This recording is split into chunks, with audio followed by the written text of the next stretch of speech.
Democrats don't speak for me. Speak for me, speak for me. Republicans can't speak for me. Speak for me, speak for me. A bitch ass nigga can't speak for me. Speak for me, speak for me. You coon ass niggas can't speak for me. Speak for me, speak for me. Listen here, this is a fact of life. I be rapping like Nat Turner came back to life. Grab Donald Trump by the pussy, he ain't acting right. I never run from a conflict, I be glad to fight. It's a very cold world that we live in. Somebody please tell Elizabeth you're not an Indian. You just trying to con them people to get the benefit. Just another immigrant stealing from the Indians. That's some punk ass shit and that's too lame. Now we finna step over to Andrew Yang. And you a sucker, you can never speak for black folks. Fake ass pandemic, trying to get the black vote. The Democrats don't speak for me. Speak for me, speak for me. Republicans can't speak for me. Speak for me, speak for me. A bitch ass nigga can't speak for me. Speak for me, speak for me. You coon ass niggas can't speak for me. Speak for me, speak for me.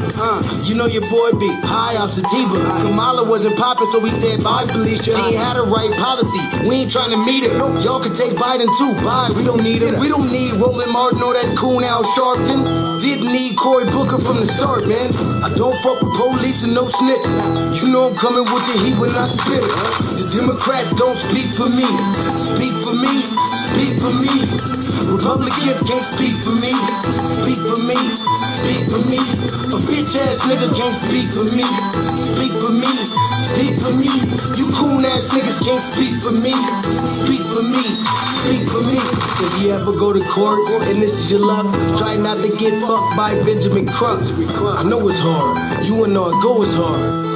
But who the fuck is Amy Cloak? Put her picture up on the bullseye and start throwing darts. People cut our organs out our bodies, that's a stolen heart. They can't save us from the flood like Noah's Ark. Black lives always matter, we finna go for ours. To them we savages, we don't need to pot the piss. Mike Bloomberg can suck dick with that stop and frisk, bitch. You ain't speaking for us, we don't know you. Bernie Sanders, they get your funky ass on too. The Democrats don't speak for me. Speak for me, speak for me. Republicans can't speak for me. Speak for me, speak for me. A bitch ass nigga can't speak for me. Speak for me, speak for me. You coon ass niggas can't speak for me. Speak for me, speak for me.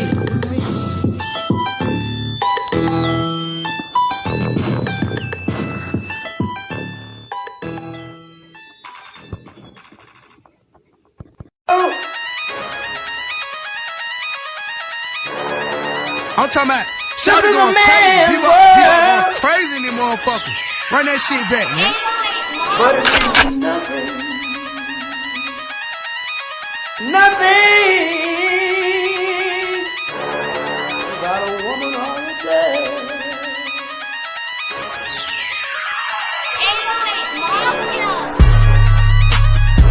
Man made the car.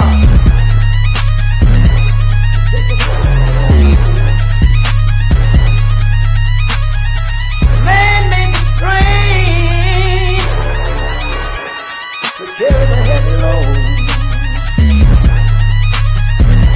Man made the electrolyte to take us out of the dark. Man made the boat for the water like the 7-millimeter. Man thinks about a little bit of baby girl and a baby boy. Man make them happy because man make them strong. But after man make everything we can, do you know that man makes money?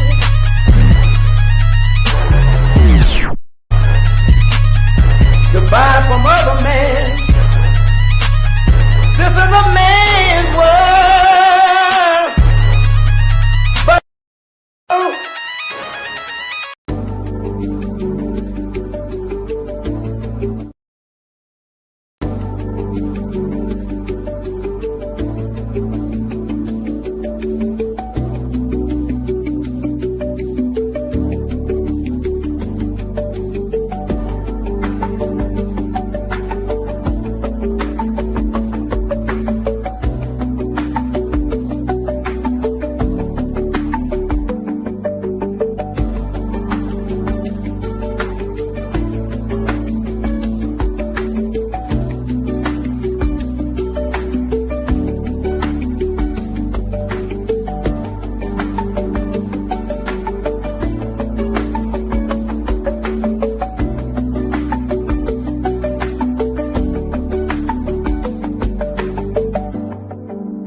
Black family, greetings, and thank y'all for tuning into another episode of the Frontline Black News. I'm your host, Che and Krona, and we're joined with the other host, Lady Che, and we got Kahari with us as well. He's playing the game, so he's just listening, he said. So, and hopefully he'll be joined with Shabaka, but he's probably asleep or something. But on this Season 5, Episode 45, Part 1 of the Frontline Black News, we'll be discussing several topics. The first topic is, of course, those tangibles, like Mac has put in the chat. Tangibles 2025 all the way up to 2100. Continue to mass up the tangible for your vote, Black family. Then we got Laura LOOMER, female Charlie Kirk calls Representative Jasmine CROCCETT a ghetto black bitch. Then we got big rest in power to the Queen Mother Assata Shakur and the legacy of the Black American resistance. Queen Assata Shakur, godmother of TUPAC, passes at 78 in Havana, Cuba. So I got a few clips lined up about her. And then we got less than 2% of people in the U.S. own slaves debunked. Tennessee racists want all-white town. Oklahoma schools go full stupid. Racist Judge James Gosnell charged with child porn. This is the same one that I can't remember now. He tried somebody and let them off. I'm trying to remember who it was. Was it a Dylan Roof or one of the white supremacist shooters? Sister with white mom says her mom purposely had mixed kids to treat them wrong. And last turn now, least full force authorized. Trump orders troops to Portland, Oregon, other cities to battle domestic terrorists. Yes, that's right, Mac. The FBA, emphasis on FBA, because these pan goofies just don't get it. I've been arguing with them all day, and it's just like, oh my God, they still don't freaking get it.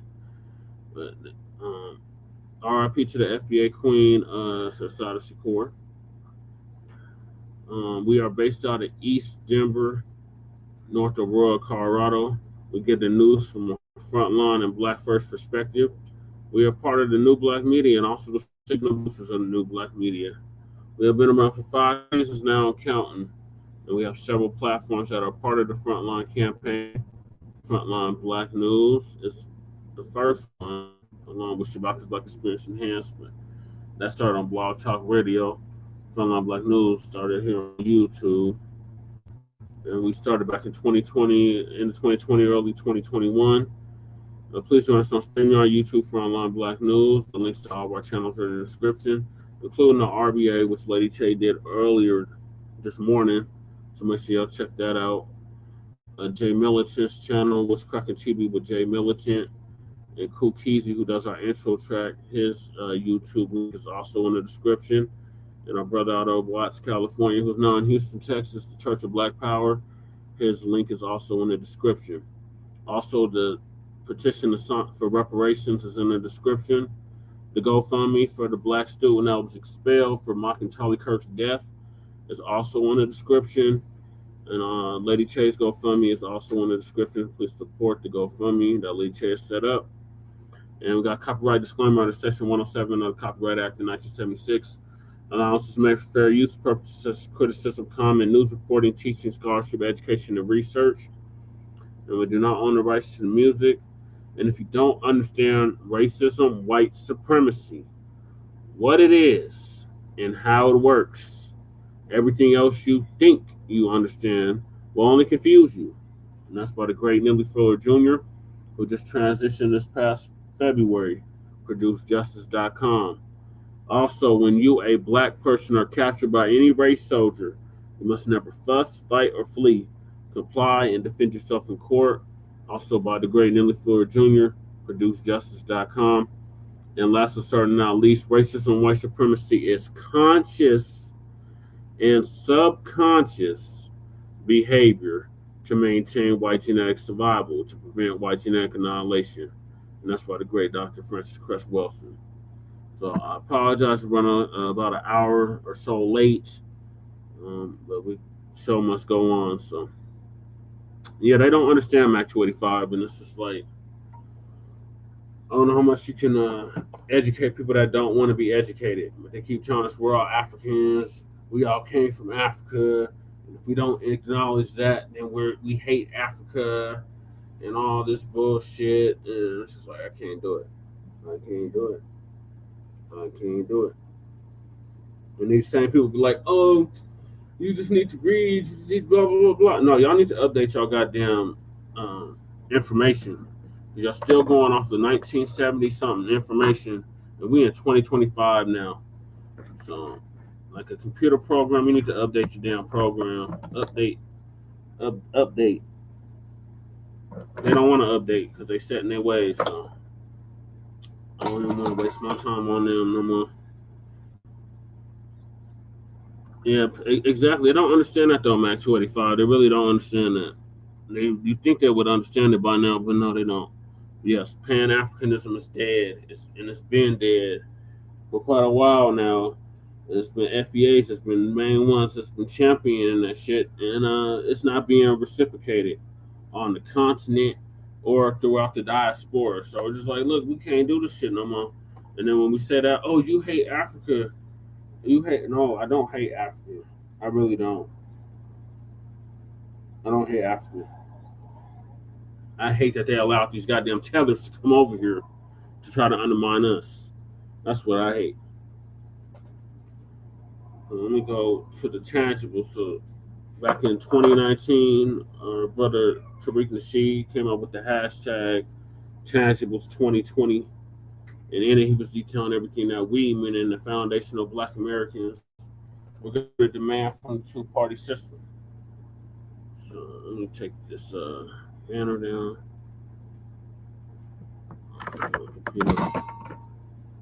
You're welcome back to 85.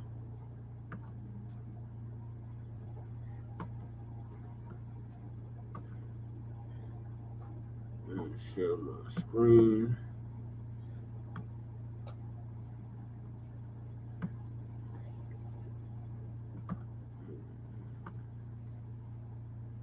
All right, so back in 2020, our good brother Tariq Nasheed came up with this hashtag, actually 2019.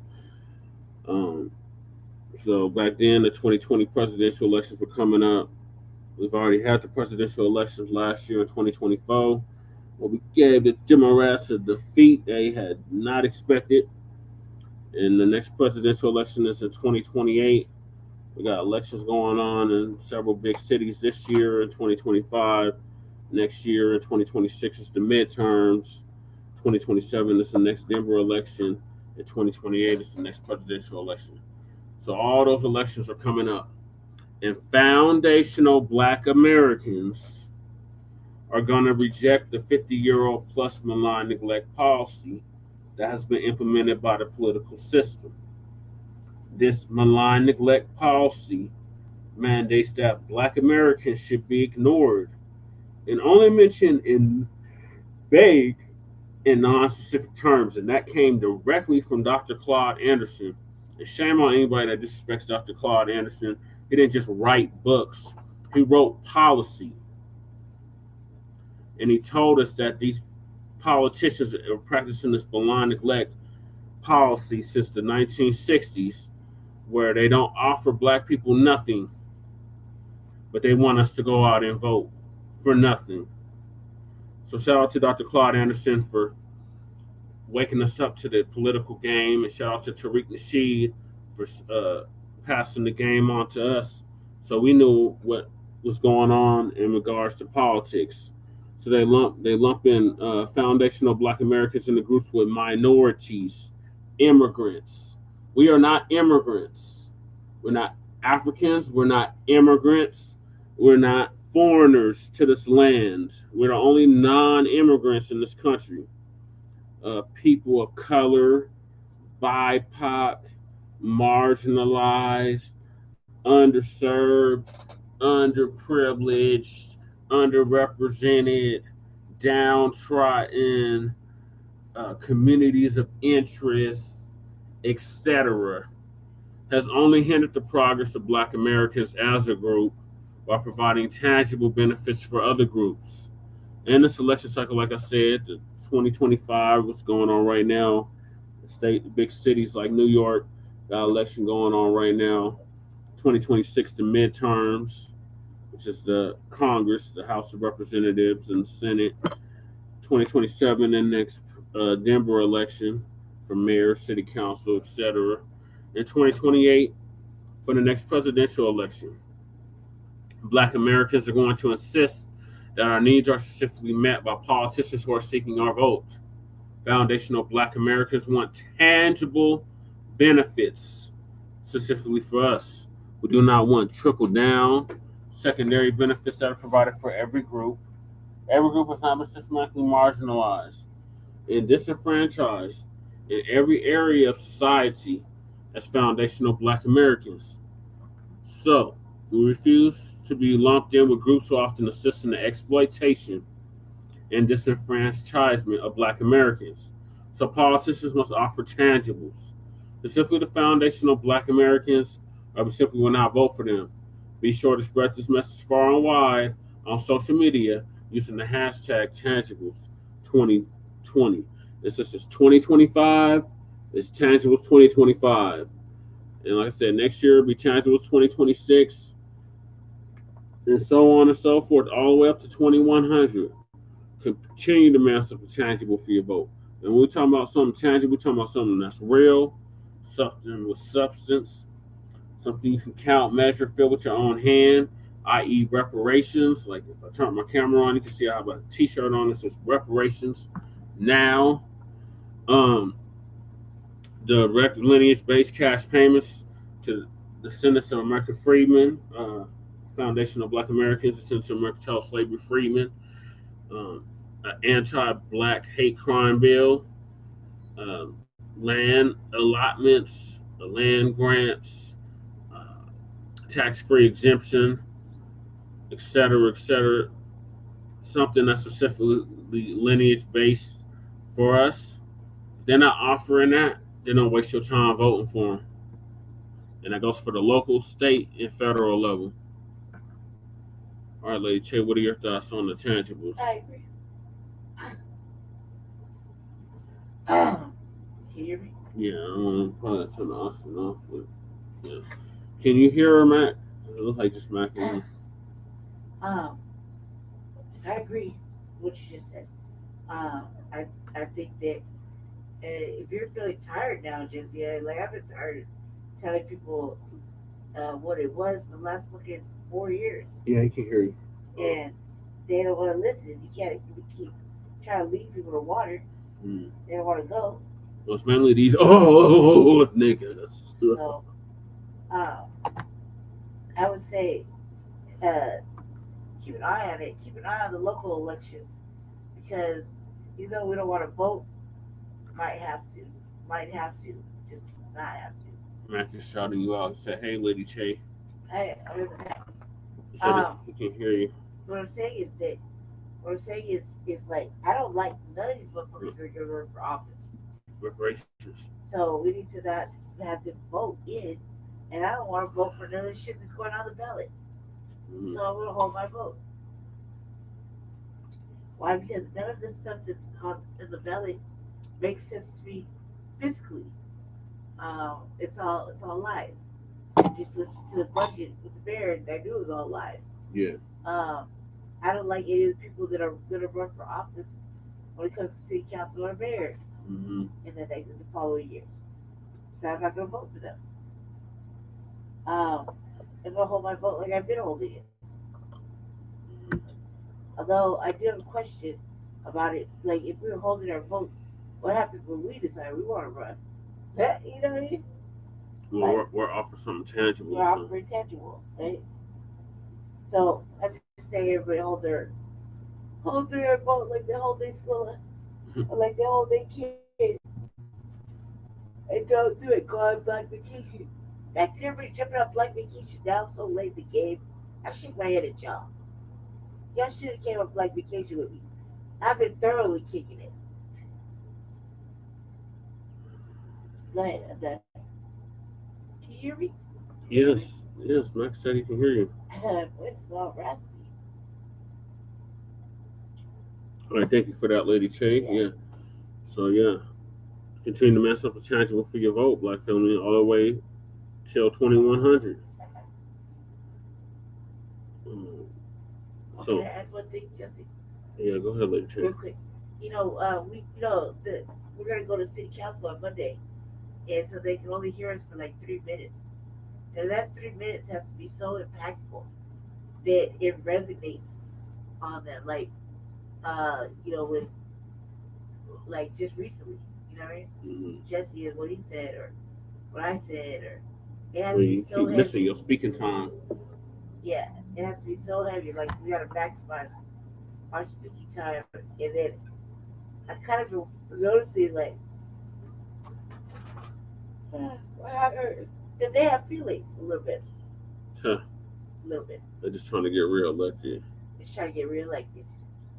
It's polite, pleasant pandering. So keep an eye on that too. Right, that's it. Yeah, pandering is going to be in full effect for the next year.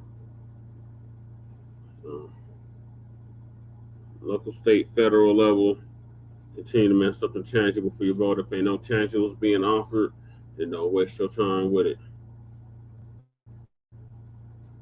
So moving along, suspected white supremacist female and Charlie Kirk supporter calls Representative Jasmine CROCCETT a ghetto black bitch.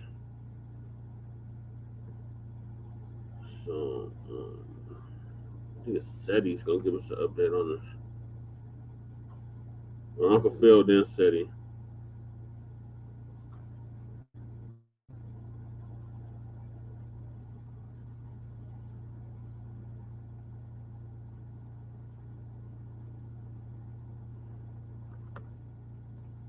So we got 1,001 windows open.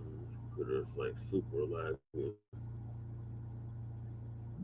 You know, I don't know if you heard of this woman by the name of Laura LOOMER. Now, she is one of these far right, people that's running around MAGA, and she's just like I said, you already know her get down. I don't have to say anything more than that.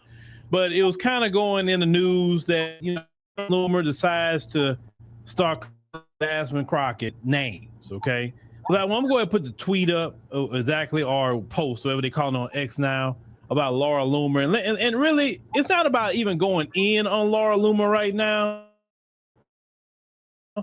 We're just going to talk about her reality, because her reality is really the roast session, not so much her talking about Jasmine CROCCETT.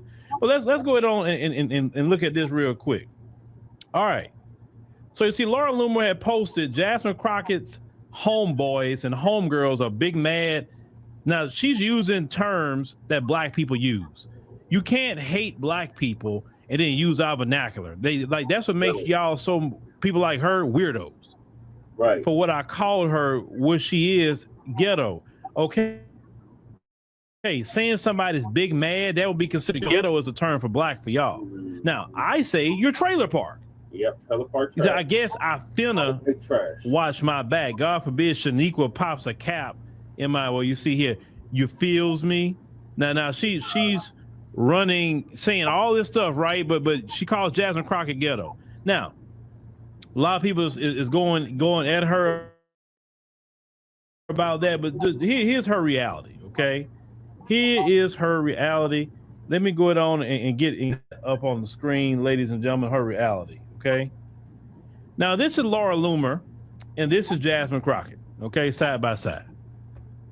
Now, if you look at the both of them, which one looks older than the other one? Just by looks alone, which one look older? It's safe to say that Laura LOOMER on the right looks much older, just based on this picture. But you know who's the older woman on this picture? Jasmine CROCCETT. She's the older woman on this picture. You know how old Laura LOOMER is, ladies and gentlemen?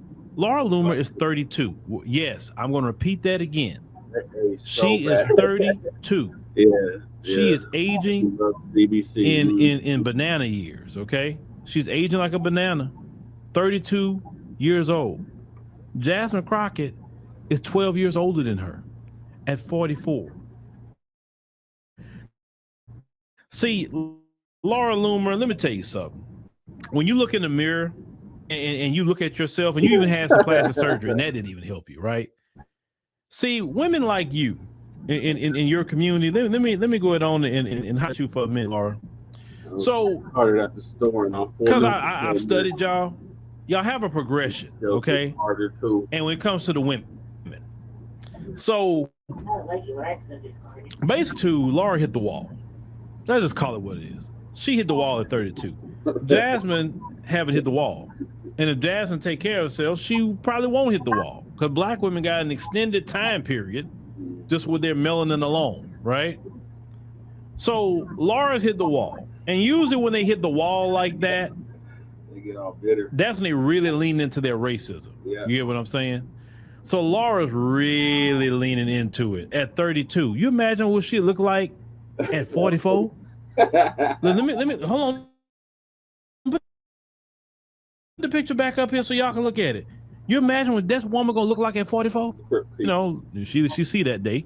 You wonder how what she'll look like at 44. If she looking like this now at 32. Once again, 32. Now, when a woman like Laura hit the wall and leans into her racism, you know what really just really bugged them? We really bug women like Laura. What bug her is a sister like Jasmine Crockett. Let me tell you why. First of all, Jasmine Crockett is 12 years older than her and look younger than her at 44 years old. So that really bothers her. Number two, you know, Jasmine Crockett be, you know, wearing her outfit. She be look, you know, I see Jasmine dressing up. She be looking fly at times. You know, she got her style. Jasmine is very slick at the mouth. Women like Laura hate that. They hate that. That when a black woman slick at the tongue. Jasmine is educated. She got degrees. She's a lawyer. She's a congresswoman. She's popular, whether you say what you want to say or not. She's one of the most popular Democrats as of right now. Though that is things that Laura could never be. Any of that, what I just said. Laura couldn't even get her plastic surgery right to make her look younger. You feel me? So she is sitting up here leaning into racism. What in the hell are you doing? And beyond which, Laura, you probably would want to learn something from Jasmine. But since you're calling the ghetto and all, what makes her ghetto? I want to know what actually makes her ghetto. See, you tell on yourself, because to you ghetto means black. To us, ghetto is a location of low-income housing.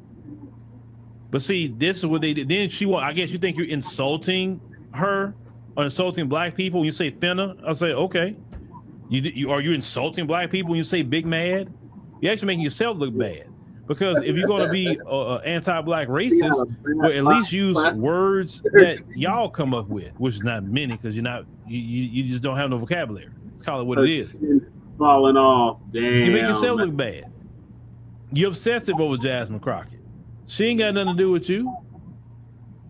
All this, listen, like we was talking about, y'all done got everything. Y'all done got the Supreme Court. Y'all have the House and Senate, pretty much. You got the presidency. You got everybody you want, and you still mad? What are you mad for? And that's never a good look on a woman to be mad all the time, because it ages you really fast, and you really don't need nothing to age you, because we see what you look like at 32. You need to try to be the happiest person ever to hopefully slow your aging. That's your biggest issue with Jasmine Crockett, is just the age thing. That's what it is. Say, man, why I can't look that way? God, man, why can't I speak that way? Why I'm not that popular? You're not popular for anything. You're hanging around Trump over there. Y'all just have a big old, just unhappy, miserable entities. Let me say that much. You have nothing going on. You have no future.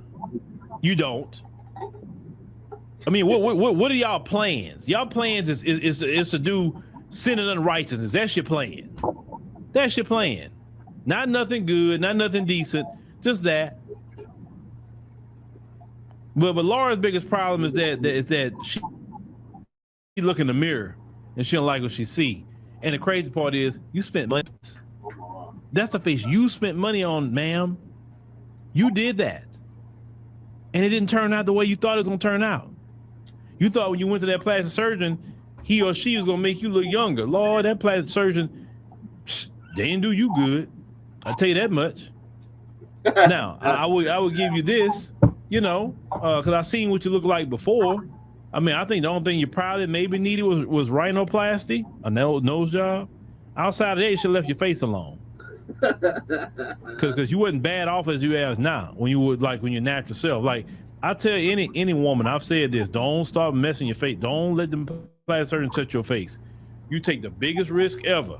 Because let me tell you something: they can botch a breast job or whatever, you know, and somebody can come back and fix that. But when they botch your face up, there's no turning back from that. You can't have somebody just keep chopping up your face because it's never gonna look good in the end. But anyway, that's her problem. She's aging like a banana. She's mad at Jasmine Crockett because she's accomplished and Laura's not. The only thing she's accomplishing every day is leaning more into her anti-black racism and just having a disdain for black. And like I said, we cool about it. Like I said, we cool. Now, I don't want black people going to argue with her. Don't go in on her. Leave her alone. Just because listen, they want our attention. They want us to be mad and raging with them and arguing with them. They want us to talk to them, right? And I think the best thing we can do is just never engage them. Just don't argue with them. We can say we want to say. Right. I only debate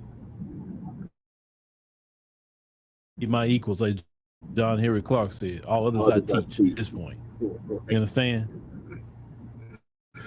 So yeah, we not tripping on you trying to, I guess, do some ebonics. We're not tripping on that. We know you're low vibrational and low vocabulary, so it is what it is. Yep. Good take on it, Uncle Phil. So they'll said he gonna go in on this, bro. We stop. Stop, I respect you. Take your record.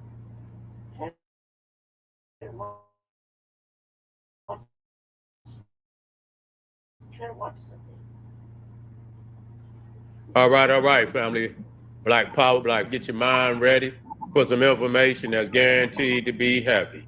I'm excited, delighted to be accepted members to not only the Sarasun SETI YouTube page, but the General SETI YouTube page. Two dynamic powerhouse institutions on YouTube, giving you nothing but Black Power, Black Divinity. I want you to subscribe immediately. I want you to become a member. Link for the membership right down in the video description. It's in the chat. All you have to do is just click it. You get a video introduction, rundown on the memberships, what they entail.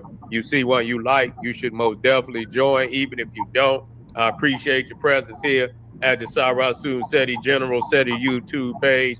Continue to engage, continue to advance. That's right, family. The General got a new website up on Teachable, uploading a lot of dynamic curriculums, powerhouse programs, certificate courses. First one up, 25 Steps to the Redemption of Definitive Black Manhood, a powerful course for the brothers. You can get a preview just by clicking that link right over there in the chat. Also included the Brotherhood of Heru Roundtable live stream where the brothers meet once a week, discussing very vital, important, powerful information pertinent to our growth and development. Make sure you get over there and check it out, family. Become a brother, become a member today. That's right. Ring the alarm, KingSETI.com, online marketplace, official General Sarasun SETI DVD lectures, t-shirts, tank tops, hoodies, African and Kemetic jewelry, holistic tonics and remedies, home decor, accessory for every room in the house. I got something for you, family. I know you're going to like and love. Get over there, check out that catalog, get a discount, shop and save and shop. Everybody know the General got the pop in his page on Patreon by far. I want you to get on over there. The link is right at the top of the chat. Over 500. Fire. You see what I'm saying? You cannot get this on any other platform on the planet. You should most definitely get over there. We got 5 tiers, 5 levels. You can start at the bottom and you already still got a treasure chest. Don't even matter. You understand what I'm saying? And when you're ready to eat more, you can go up the levels. That's how we do that, family. But get over there and get that 5. To all the family out there, donate to the general. Thank you. Appreciate you for the fact you appreciate me. Any of the family out there would like to donate, the link is right there in the chat. Thank you much. Make sure you subscribe to all my YouTube channels. King Seti, General Seti, Sarasun Seti. Rock that notification bell. Get a video a thumbs up, like it because you love it. Share it with your family and friends. And comment. Just don't say nothing stupid because I will ban your ass. Here we go, family. We talking about these old racist Neanderthals. You see, they blood is boiling.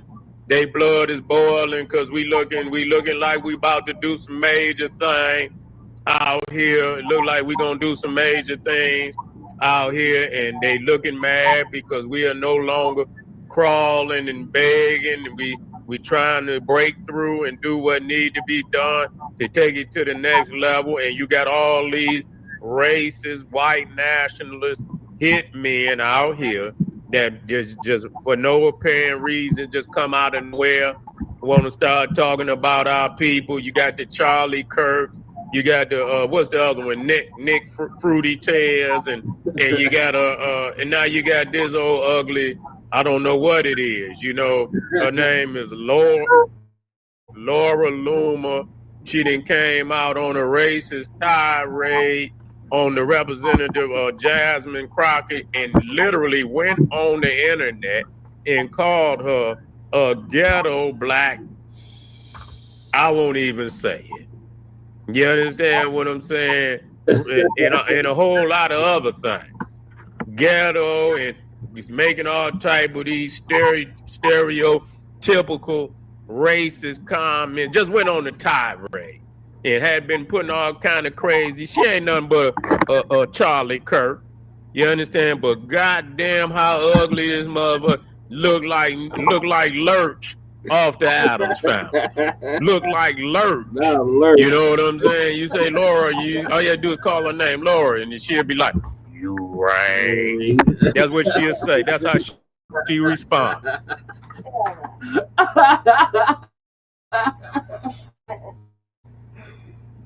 Damn City. That's all you have to do. You rang. God damn, boy, you understand what I'm saying? I don't know if I could do a whole goddamn 20 minutes of that motherfucker back there. Oh my God. Right. You see what I'm saying? Got enough nerve, got a botch facial, you understand what I'm saying? You know what they facial surgery, what they call reconstructive surgery. Yeah. God damn. Boy, you know what I'm saying? You need to go get your money back. You understand what I'm saying? Unless they did a better job than when you went in. If you went in, I hate to see your motherfucking ass before you went in there. I tell you that. If they did, they probably came out, God damn, it was a success. I hate to see your ass before you went in there. Straight up.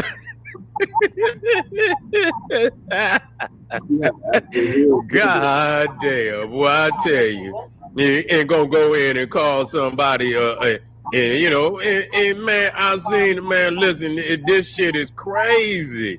Yeah, literally just them fuck chin hanging down, like, damn, got fluid in the chin and shit, hanging down by. And I heard of 2 chains. I just ain't never heard of 2 chins. You know, today you got 2 chains over here, but you got 2 chins right here. You see what I'm saying? Hanging down, like Pinocchio, but instead of her nose grow, her goddamn chin grow. You see what I'm saying? Her goddamn chin grow down to the ground. Damn. I say, goddamn, you ain't gonna go on and the whole goddamn internet just drug her ass. Just drug her. Even white people drug her. Like, is you crazy? You gonna don't get up here and try to diss this one. It's a representative. You understand what I'm saying? Elected to Congress, and here you is, a piece of shit on the side of the world, a activist, a hating racist ass activist, and slander and and shade on people just because you are a fucking I don't know what you is. God damn it. A goddamn discarded fetus. You understand what I'm saying? Should have been aborted.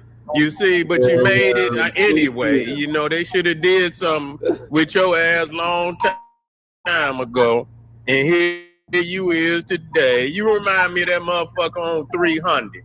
Y'all remember 300, the movie, and the motherfucker that had that hump in the back and shit? Yeah. You know what I'm saying? You know, when they was having them damn children, and they wasn't all, they wasn't, that Spartans was doing. They'll throw them over the cliff. They'll look at them and shit. You know what I'm saying? They would have punted her ass. You understand what I'm saying? That motherfucker would have looked down. That motherfucker would have punted her ass. You know what I'm saying? Like, get this motherfucker. What is this? Yeah, you gonna come in here and gonna be disrespect. Knowing good goddamn well but this is what they do. This is what they do. Get these ugly motherfucking hitmen that go out here and just attack our race, try to say all type of slanderous things, against our, and they should, for her putting that shit up there on the internet, she should be banned off the goddamn internet. That's when you start banning motherfuckers, because you just a low down dog.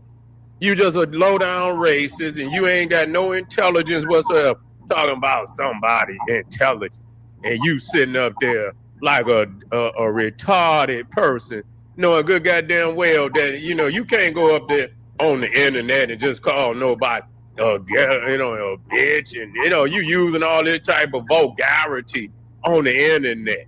You see what I'm saying? Me and you get up there on Facebook and put some goddamn shit up there. They'll block your ass up off of that motherfucker for 6 months to a goddamn year. Yeah, called it, and all kind of shit she would got up here on the internet. I wouldn't even repeat it. You know what I'm saying? Yeah, it's just all that racist shit, talking about chicken and KFC, and that she need to be working at KFC. You're mad. She was voted in, goddammit, from her district constituents. Voted her in, and here you got this ugly ass Frankenstein face, the bride of Frankenstein ass face, that goddamn Neanderthal. She gonna sit up here and go up there and say some weak shit like that. Yeah, got a whole. Yeah, man, looking like a straight goddamn look, the only motherfucker ever that went in what they call that shit when you when you got the when you had to act out your role. What the fuck they call that shit, man? It's gonna come to me when you have the when you try it. Damn.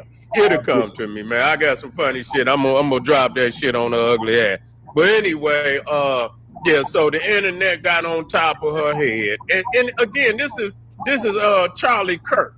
This is Charlie Kirk. And she even cut into him. Yeah. As you said, she looked like Edward Scissorhands. Yeah, goddamn it. Yeah, she even cut into old Charlie Kirk. Yeah, cut into him. So she's she vindictive than the motherfucker. She just knows she done botched her shit up. You know what I'm saying? Botox and botched up and shit and all of that, and can't. You know what I'm saying? She probably swole her whole, got more Botox in her face than she got blood vessels. You see what I'm saying? Chin is got all type of fluid down in it and shit. You see, man, hold on, fam. Let me I'm gonna look that shit up because I won't get that shit right. Whose tour bus that they firebombed?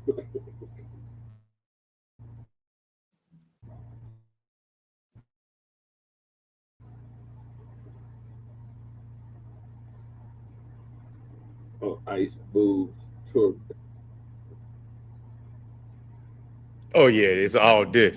Yeah, that's the guy. I say, goddamn. Yeah, I say the only. Yeah. Oh, Laura Loomer, the only motherfucker that auditioned for Michael Myers and didn't have to put on no goddamn. Didn't have to put on no goddamn. What they call that shit? Costume. You understand? She was a. They say she's a natural and shit. She went right on in there and goddamn it, they gave her the goddamn role for Michael Myers. You see what I'm saying? She got the motherfucker that played Michael Myers. Did y'all know that? Didn't even have to put on no guy. Didn't even have to goddamn put on a costume.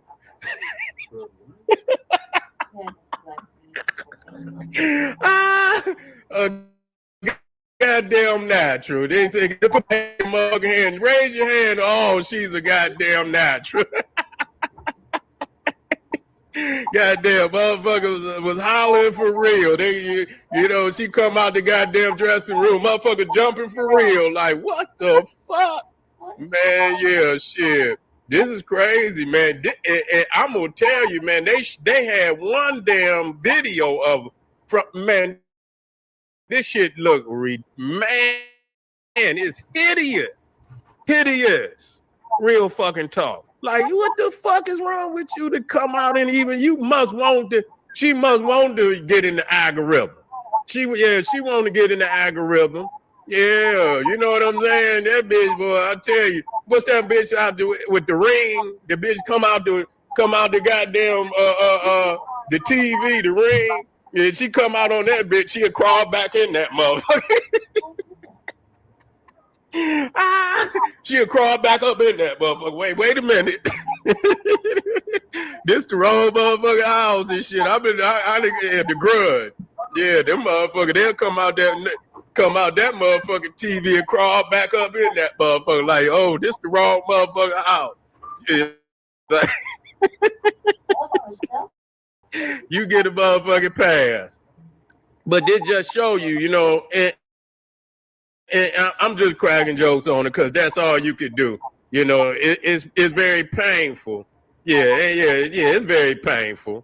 It's very painful that she ain't worth two damn dead flies, and you know she looking for some attention out there, and that just what you know. She ain't nothing but a female Charlie Kirk, and you know, trying to, you know, belittle. But see, the thing is, they see that we shining. That's all it is. See that we shining, and you know, and want to come out and try to spew because they ain't got no, and that's what you call intelligence. You ain't got nothing else other than to try to be little and knowing you ugly. All that projection that you putting out there into the goddamn atmosphere. I wouldn't even put nothing out there. This is just a time to just go in on her ass. Anything, the mask. What's that motherfucker I'm serious. Jim Carrey, all them squares in her motherfucking is boxed in and shit. Got nothing but squares and right angles in her goddamn face. You know what I'm saying? Pasted ass. Look like the mask. We got to talk about them. Now, I know that bitch probably commit suicide after people talk about her goddamn Pinhead. Shit, Pinhead, the goddamn winner Miss America compared to her ass. Shit, she make Pinhead look like Miss America. Shit. Yeah, I ain't bullshit. That's an ugly motherfucker, man. If y'all would have seen, if y'all would have seen this one video, do I got that video? Do I got that video in here, man? Hold on. Do I got that video? I might got that motherfucker. That's a hideous motherfucker. Whoa, she wanted that smoke. She wanted that smoke. Wait a minute. I thought I might got that. Is that it right there? Oh my God. Man, y'all ain't gonna believe this. This bitch look like, have y'all ever seen Pan's Labyrinth? That goddamn movie about Pan's Labyrinth? Man, this bitch, boy, I'm telling you. She look like one of them damn motherfuckers off Lord of the Ring. She look like one of them goddamn orcs and shit. Let me put that shit in there. I'm going in on her ass. You gonna bring your ass up here talking crazy. When y'all see this shit, man, I couldn't believe this. I say, what the fuck? This shit right here don't make no goddamn sense. Where that goddamn video at? I couldn't believe it. Hideous.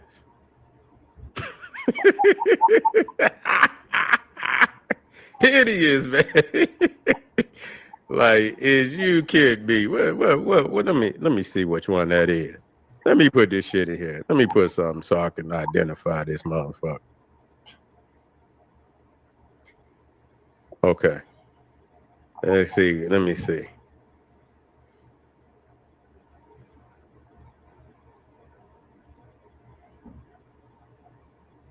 Okay, there you go, right there. Here you go.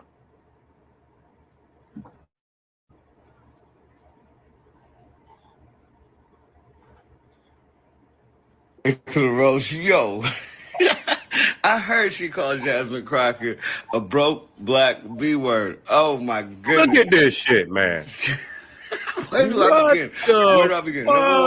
Number one, she said if commercials don't have white people, she ain't buying the product. Look at that. Look at that right there, man.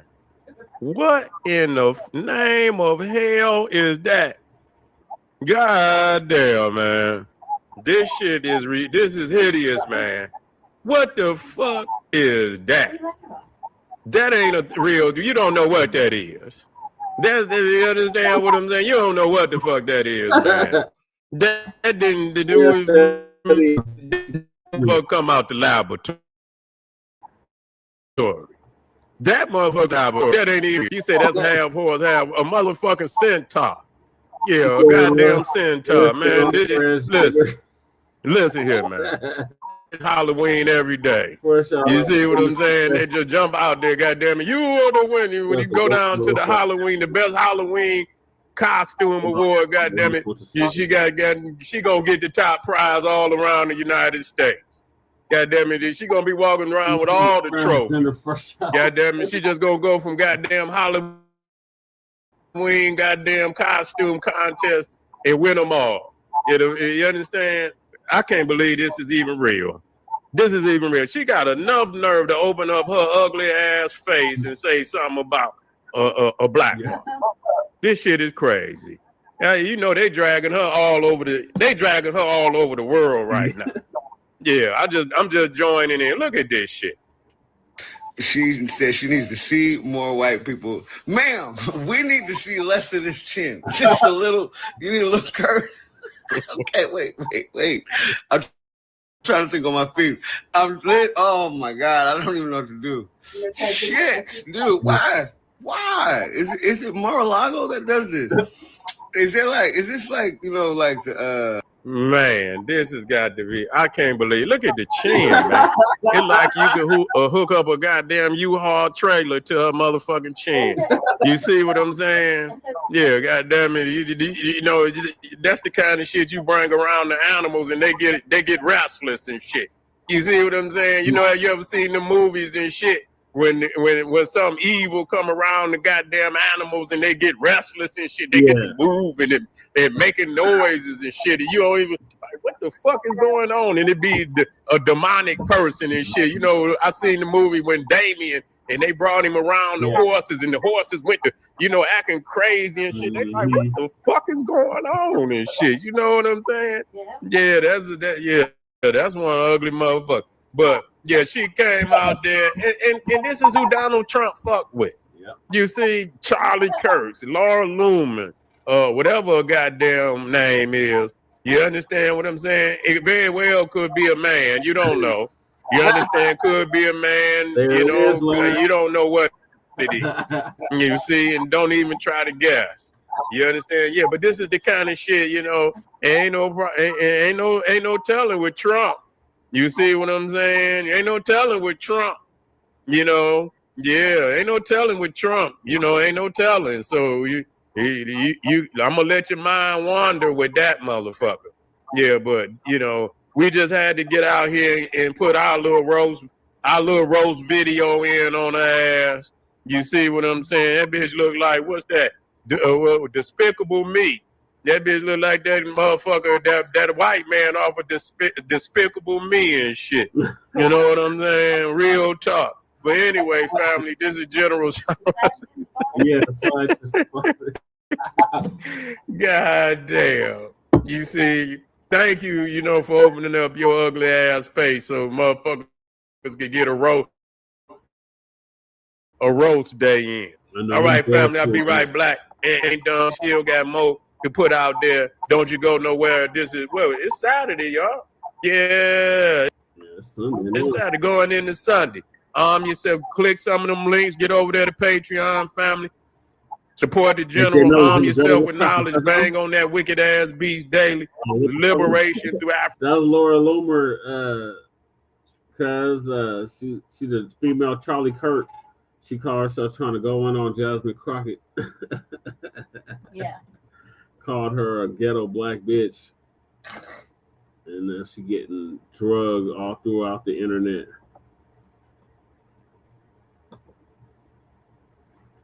Yeah, so Seti was just clowning around. All right, well, no, on to a more serious topic. Well, first let's hear Lady Che start. What are your thoughts, Lady Che, on Laura Loomer calling Jasmine Crockett a ghetto black bitch? The fact that she looked like she got a chin like Launchpad. Motherfucker crazy. That's just diabolical right there. Like whoever was making that up really fucked up. I don't see why these ugly ass broads gotta go and attack this crock of shit. You know what I mean? Yeah. Like don't they got other things to worry about? And two, you know, she's not innocent. I'm sure she had something to say right back. Damn. Yeah, YouTube is on that bullshit. They keep taking people's comments down. But you know we're not doing it. No, definitely not. Definitely not. We need every motherfucking comment, goddammit. Just kidding, I kid. I think that her calling her out her name is kind of fucked up. Yeah.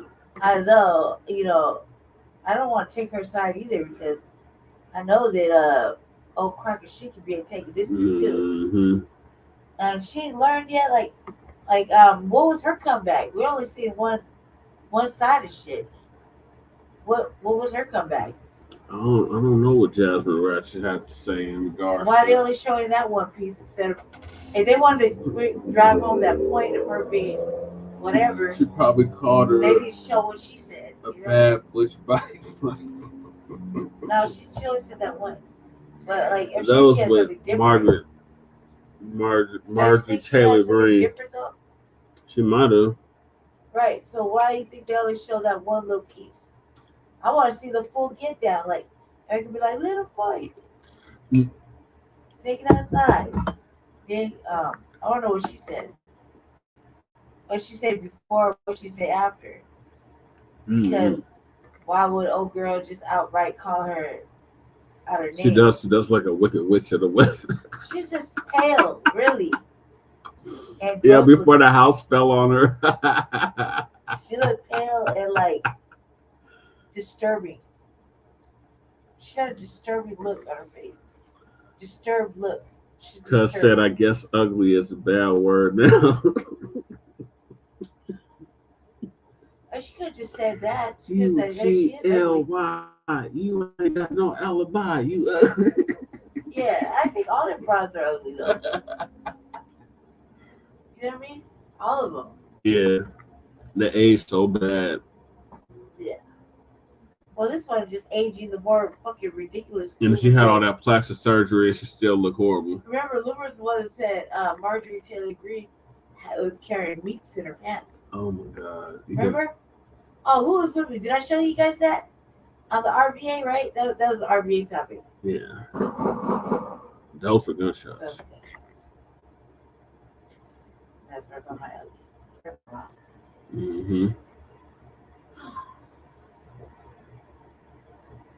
Anywho, I don't know what she said. So either way, fuck Jasmine. Right. You can't stand when nobody don't stand up for her people. She's like an old woman from Hansel and Gretel.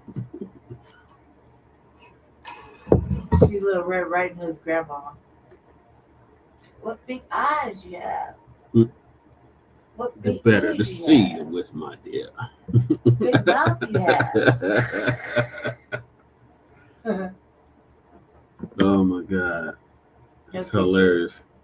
All right, now to a more serious topic. And that is the Queen Mother. The Queen Mother has transitioned, y'all. At 78. It's just still good. It's still a good long life. So our political prisoner, Tupac's auntie and godmother, Assata Shakur, has transitioned at the age of 78 in Cuba. They said she died of basically natural causes. So that's good news. It's really good news. As far as that. So I got several videos lined up in regards to this. Yeah. So the first one is about, of course, Assata Shakur and the legacy of Black American resistance.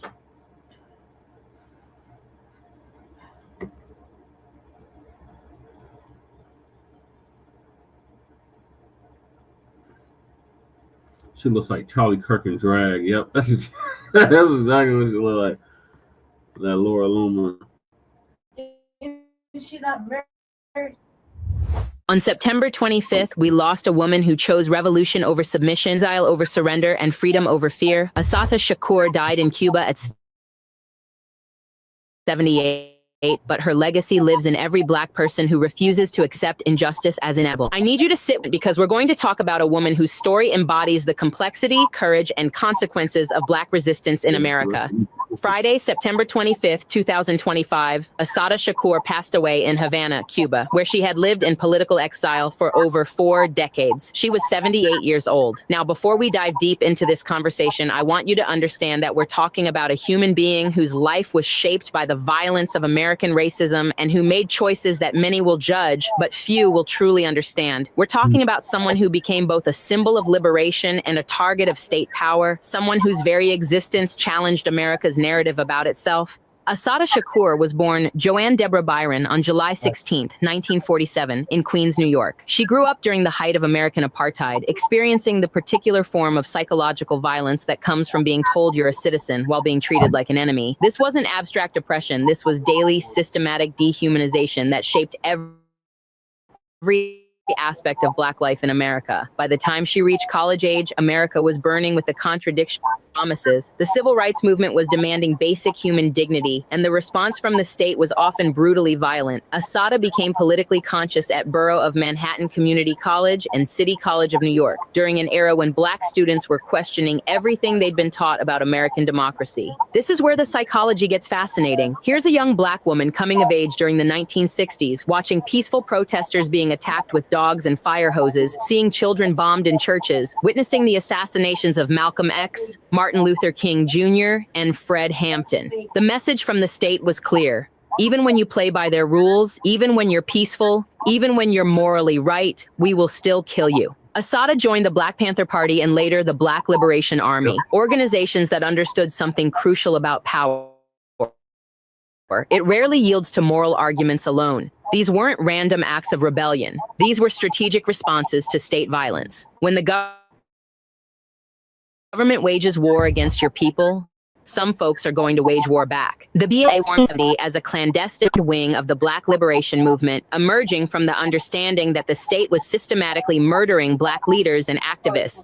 Through COINTELPRO, the FBI was literally assassinating Black revolutionaries, destroying families, and infiltrating organizations. The BLA saw armed resistance as a necessary response to this violence. Now, this is where Assata's story becomes inseparable from the larger narrative of how America deals with Black resistance. On May 2nd, 1973, Assata was traveling on the New Jersey Turnpike with 2 fellow BLA members, Zaid Malik Shakur and Sundiata Akoli, when they were stopped by state troopers. What happened next changed the trajectory of her life forever. A shootout occurred. When the smoke cleared, Zaid Shakur was dead, state trooper Werner Forster was dead, and Assata was wounded with her hands raised. Another trooper was wounded but survived. The physical evidence told a complex story, but the legal system was determined to tell a similar. This was an era when the FBI was openly at war with Black liberation movements. J. Edgar Hoover had declared the Black Panthers the greatest threat to internal security of the country. The state had a vested interest in making examples of people like Assata. The trial that followed was a masterclass in how the American legal system operates when it decides someone is guilty before the proceedings begin. Assata was tried by an all-white jury in a climate of intense media coverage that painted her as a dangerous terrorist before she ever entered the courtroom. Her lawyers faced harassment and threats. The conditions were designed to ensure conviction, not justice. Medical evidence showed that Assata's wounds were consistent with her hands being raised when she was shot, suggesting she wasn't actively firing a weapon. The prosecution's case relied heavily on the testimony of the surviving trooper, whose account contained contradictions and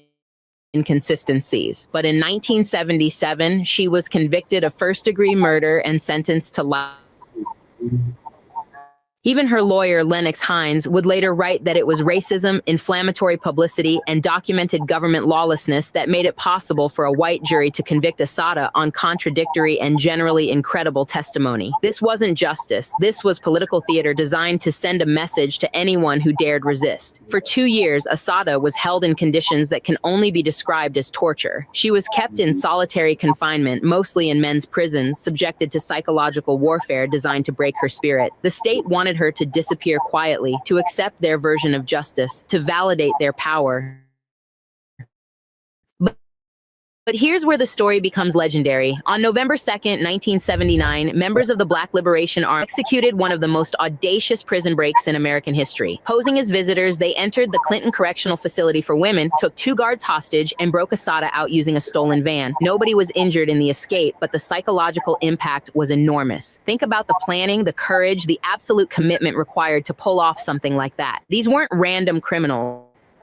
These were revolutionaries who understood that their comrade was being held as a political prisoner and that the system was direct action over legal appeals. For the next 5 years, Assata lived as a fugitive in the United States while the FBI conducted massive militarized sweeps of Black neighborhoods looking for her. They harassed her daughter, monitored her friends, and turned entire communities into drones. The state's response revealed the truth about American democracy. It only extends as far as your willingness to accept the conditions they set. In 1984, Assata surfaced in Cuba, where Fidel Castro granted her political asylum. This wasn't random. Cuba had a long history of providing sanctuary to Black Americans fleeing racial persecution. From Robert F. Williams to other members of the BLA, Cuba represented something America never offered: the possibility of living with dignity. For over 4 decades, Assata lived in Cuba as a political refugee. She wrote her autobiography, raised her daughter, appeared in documentaries, and became a symbol of resistance for Black liberation movements worldwide. She never apologized for her choices, never expressed regret for choosing revolution over submission. The American response was predictable: $2 million bounty on her head. They made her the first woman on the FBI's most wanted terrorists list. They demanded her extradition every time Cuba-US relations improved. They treated a woman living quietly in exile as one of the greatest threats to American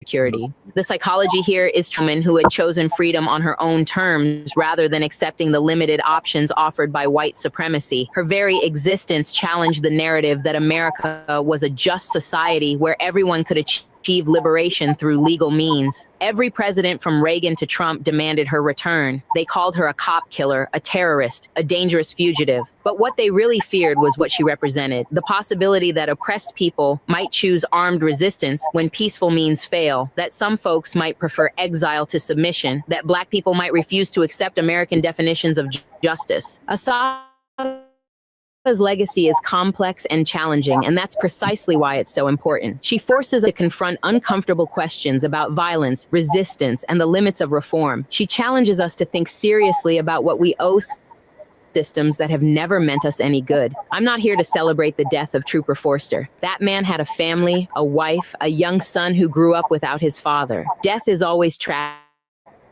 and the cycles of violence that shaped that moment on the New Jersey Turnpike were bigger than any individual involved. But I'm also not going to pretend that Assata's choices existed in a vacuum. She was part of a generation of Black revolutionaries who looked at American society and made a rational calculation. This system will never voluntarily grant us full humanity, so we must take it by whatever means necessary. They weren't wrong about the system, even if we might disagree with their methods. What strikes me most about Assata's story is how it reveals the hypocrisy of American narratives about freedom and resistance. We celebrate white revolutionaries who took up arms against British tyranny, but criminalize Black revolutionaries who took up arms against American tyranny. We honor the Underground Railroad for breaking unjust laws, but condemn the underground networks that helped political prisoners escape. The difference isn't moral, it's racial. America can only see its own violence as justified and necessary, while viewing resistance to that violence as criminal and terroristic. This selective moral blindness is central to how white supremacy maintains itself. Assata spent 41 years in exile, never able to return to the country of her birth, never able to family's milestones, never able to age in the communities that shaped her. That's a profound sacrifice, but it was also a form of victory. She chose dignity over surrender, principle over pragmatism, revolution over respectability. Her autobiography contains one of the most powerful freedom. It is our duty to win. We must love each other and support each other. We have nothing to lose but our chains. That wasn't just political rhetoric, that was a blueprint for liberation. Today's movements for Black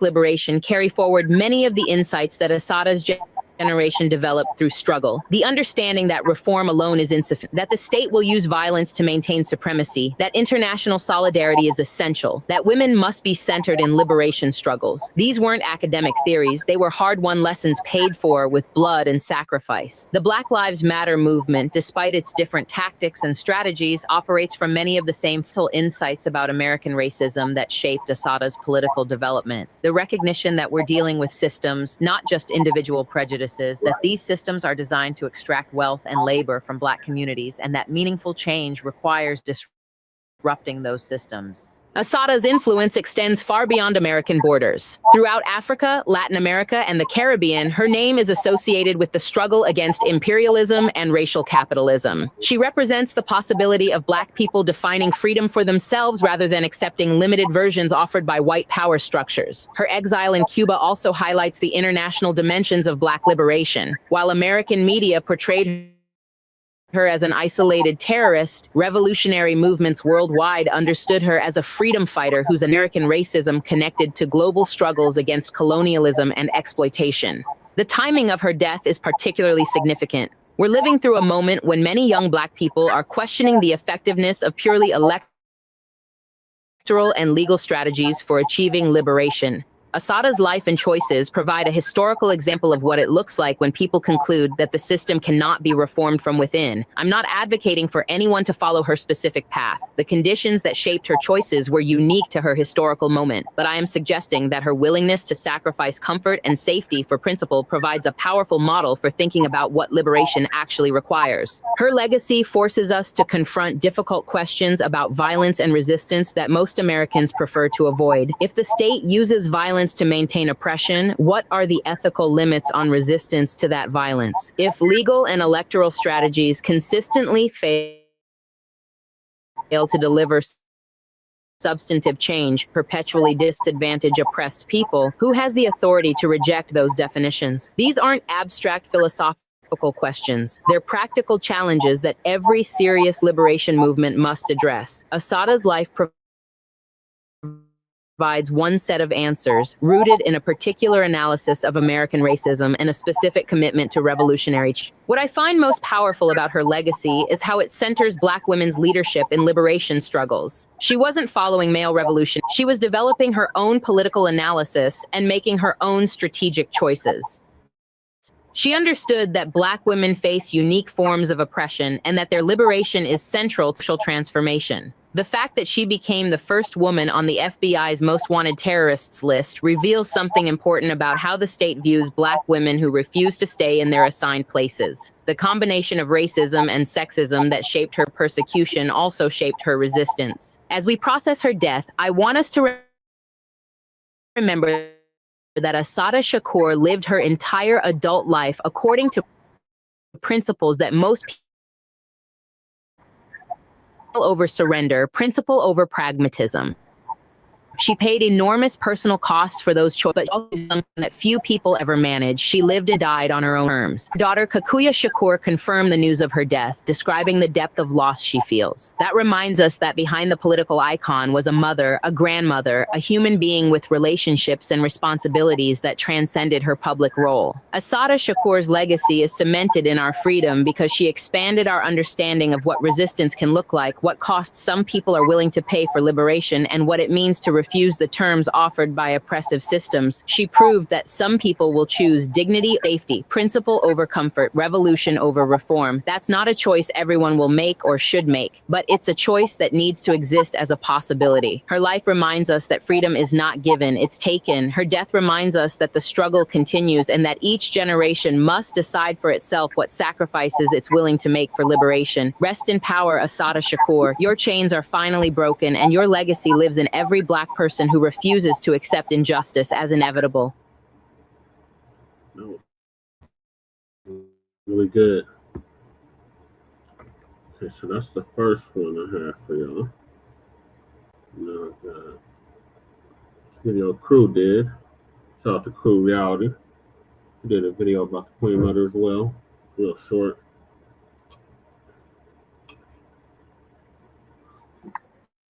I was put in a maximum security unit in a cell, guards in front of the cell 24 hours a day, and a cell between two towers that fell.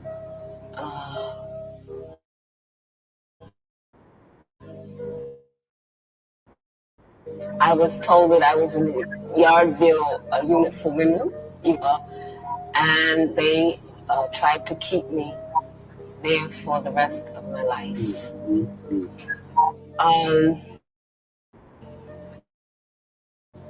My grandmother came to family, and everybody was happy, and I'm like, what's happening with y'all? This little. She had a dream. And I was like, okay. And so my grandmother's dream was that she was dressing me, that she was in an old house that she lived in when she lived in New York still. And I said, well, was I little or big? She said, no.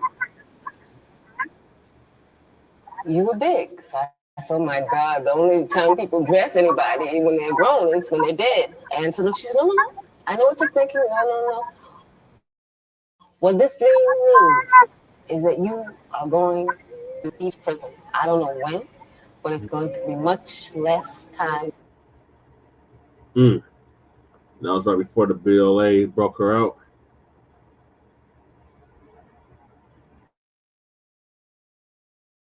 All right. So I have like 2 more clips about the Queen here.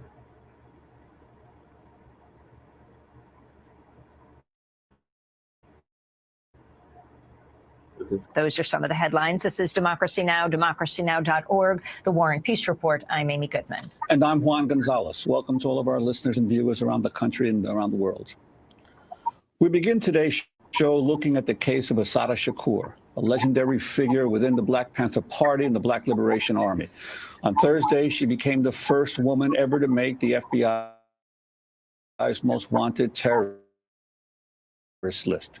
In addition, the FBI in the state of New Jersey doubled the reward for her capture to of a New Jersey state trooper during a shootout that left one of her fellow activists dead. She was shot twice by police during the incident. In 1979, she managed to escape from jail, and she later fled to Cuba, where she received political asylum. She has long proclaimed her innocence. On Thursday, FBI Special Agent Aaron Ford spoke at a press conference announcing Shakur's placement on the most wanted terrorist list. He refers to Shakur as Joanne Chesimard, her original name. Openly and freely in Cuba she continues to maintain and promote her terrorist ideology.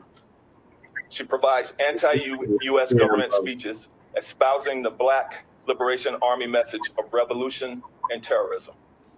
No person, no matter what his or her political or moral convictions are, is above the law. Joanne Chesimard is a domestic terrorist who murdered a law enforcement officer, execution style. That's FBI Special Agent Aaron Ford. In a moment, we'll be joined by two guests, the scholar and activist Angela Davis, who faced her own murder trial decades ago, and Lennox Hines, Assata Shakur's longtime attorney for some 40 years. But first, we turn to Assata Shakur in her own words. In 1998, Democracy Now! Aired her reading an open letter to Pope John Paul II during his trip to Cuba. She wrote the message after New Jersey state troopers sent the Pope a letter asking him to call for her extradition. My name is Assata Shakur, and I was born and raised in the United States. I am a descendant of Africans who were kidnapped and brought to the Americas as slaves. I spent my early childhood in the racist, segregated South. I later moved to the northern part of the country, where I realized that Black people were equally victimized by racism and oppression. I grew up and became a political activist, participating in student struggles, the anti-war movement, and most of all, in the movement for the liberation of African Americans in the United States. I later joined the Black Panther Party, an organization that was targeted by the COINTELPRO program, a program that was set up by the Federal Bureau of Investigation to eliminate all political opposition to the U.S. government's policies, to destroy the Black liberation movement in the United States, to discredit activists, and to eliminate potential leaders. Under the COINTELPRO program, many political activists were harassed, imprisoned, murdered, or otherwise neutralized.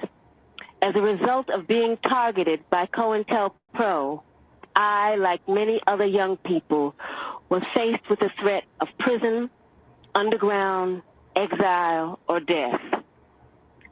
The FBI, with the help of local police agencies, systematically fed false accusations and fake news articles to the press, accusing me and other activists of crimes we did not commit.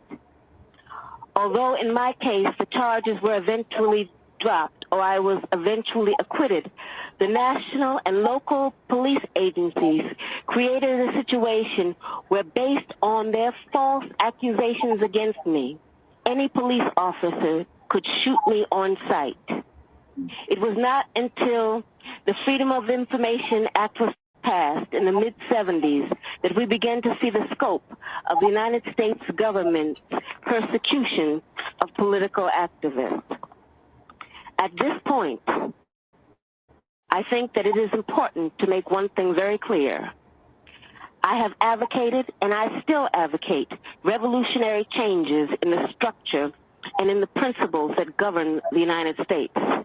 I advocate self-determination for my people and for all oppressed people inside the United States. I advocate an end to capitalist exploitation, the abolition of racist policies, the eradication of sexism, and the elimination of political repression. If that is a crime, then I am totally guilty. To make a long story short, I was captured in New Jersey in 1973 after being shot with both arms held in the air and then shot again from the back. I was left on the ground to die, and when I did not, I was taken to a local hospital where I was threatened, beaten, and tortured. In 1977, I was convicted in a trial that can only be described as a legal lynching.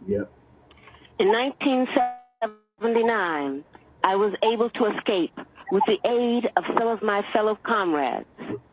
I saw this as a necessary step, not only because I was innocent of the charges against me, but because I knew that the racist legal system in the United States, I would receive no justice. I was also afraid that I would be murdered in prison. I later arrived in Cuba, where I am currently living in exile as a political refugee. The New Jersey State Police and other law enforcement officials say they want to see me brought to justice. But I would like to know what they mean by justice. Is torture justice? I was kept in solitary confinement for more than 2 years, mostly in men's prisons. Is that justice? My lawyers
Okay, we're back.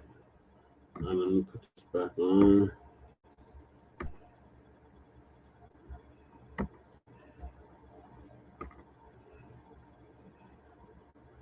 solitary confinement for more than 2 years, mostly in men's prisons. Is that justice? My lawyers were threatened with imprisonment and imprisoned.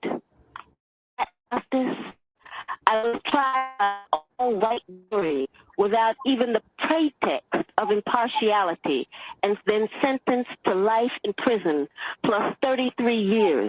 Is that justice? No. Let me emphasize that justice for me is not the issue I am addressing here.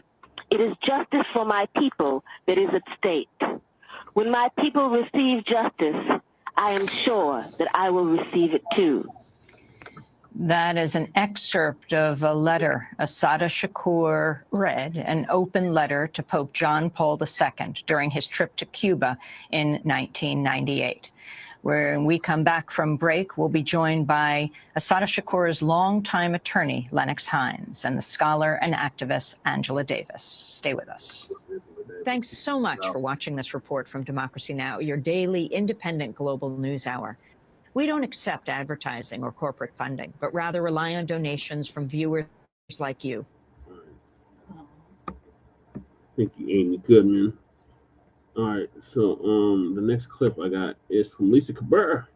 Shout out to Lisa Cabrera.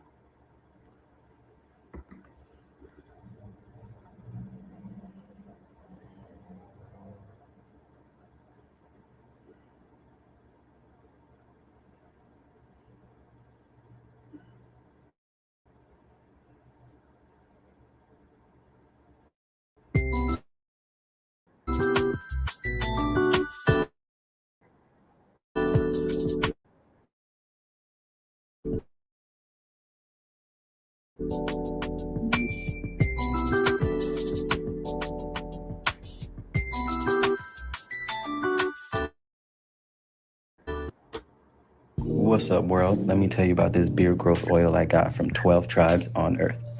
8 ounces of oily goodness with the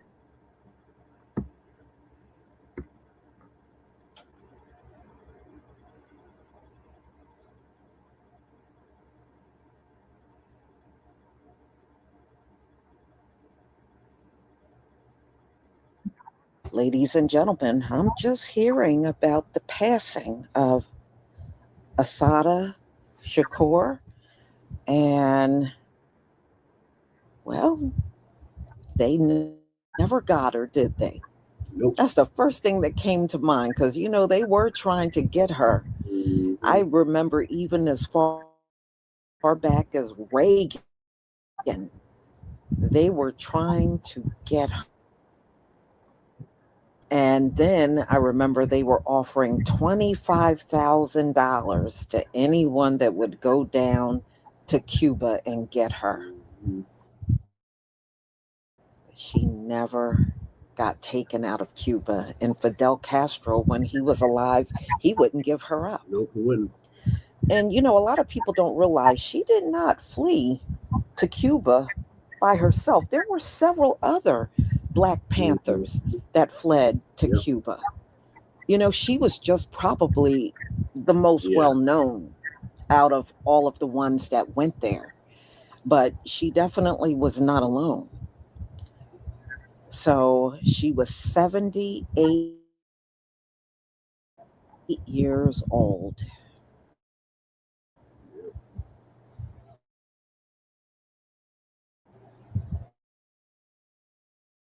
Rest.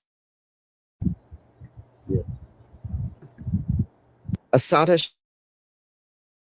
Shakur dies at 7 on September 25th, 2025, from Queens to the front lines. Born July 16th, 1947 in Queens, New York, though she sometimes used alternate birth dates. Joanne grew up during turbulent years of segregation, migration, and politicization. She was drawn into activism early. Salvation Army, BLA, racism, police brutality, and state violence. The Turnpike Shootout and conviction. Dramatic turn on May 2nd, 1973, when she was in the fire exchange. Trooper Werner Forster was killed, as was BLA member Zaid Malik Shakur. Assata was wounded and arrested. After a highly contested trial, she was convicted in 1977 of her defenders argued she was not given a fair trial and that some evidence pointed to her right arm being disabled during the confrontation, making firearm use unlikely. Escape and exile in 1979, with assistance from allies, Assata escaped from prison, Clinton Correctional Facility for Women in New Jersey. She resurfaced years later in Cuba, where she was granted political asylum by Fidel Castro's government. She lived the remainder of her life as a fugitive from U.S. authorities, who repeatedly sought her extradition. Despite being on the FBI's most wanted terrorist list, the first woman ever placed there, she remained a figure of veneration to many in activism and divisions. To her supporters, Assata was a rebel against oppression,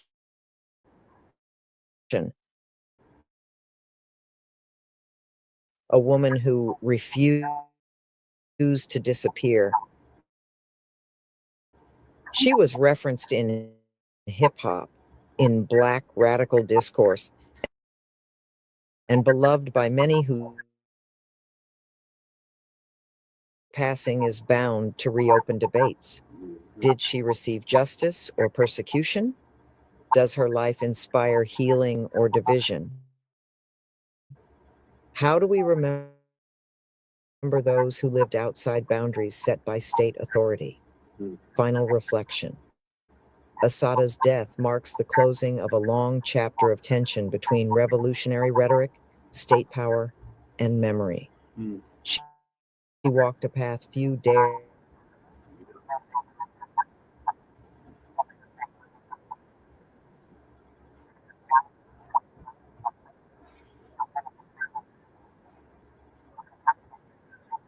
final breath. Her legend, flawed, embattled, and immortal, remains a mirror to our deepest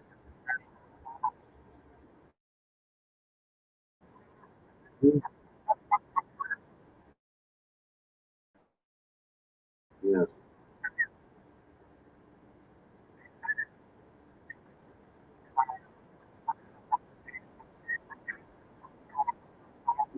and I'm just glad they did not do to her what they wanted to do. Right. You know, label her a cop killer, and you know, she got away. I don't know how she could shoot a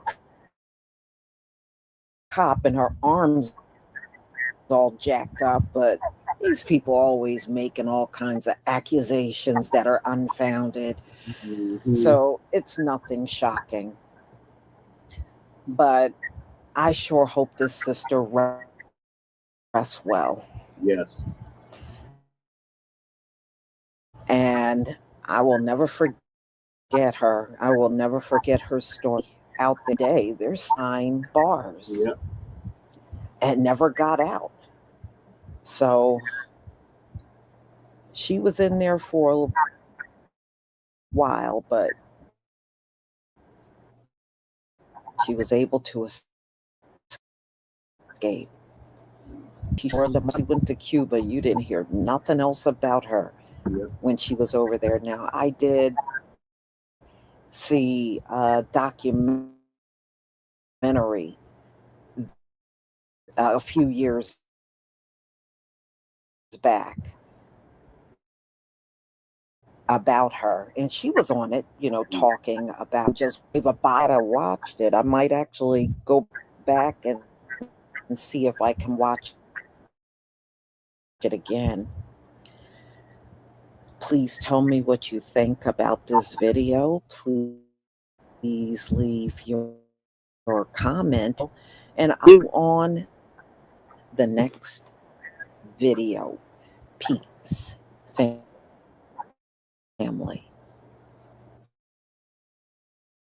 Peace, Lisa. One more for y'all.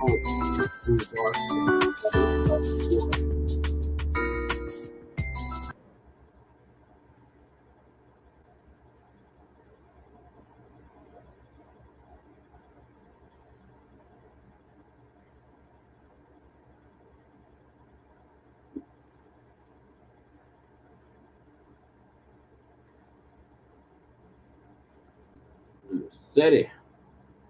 All right, all right.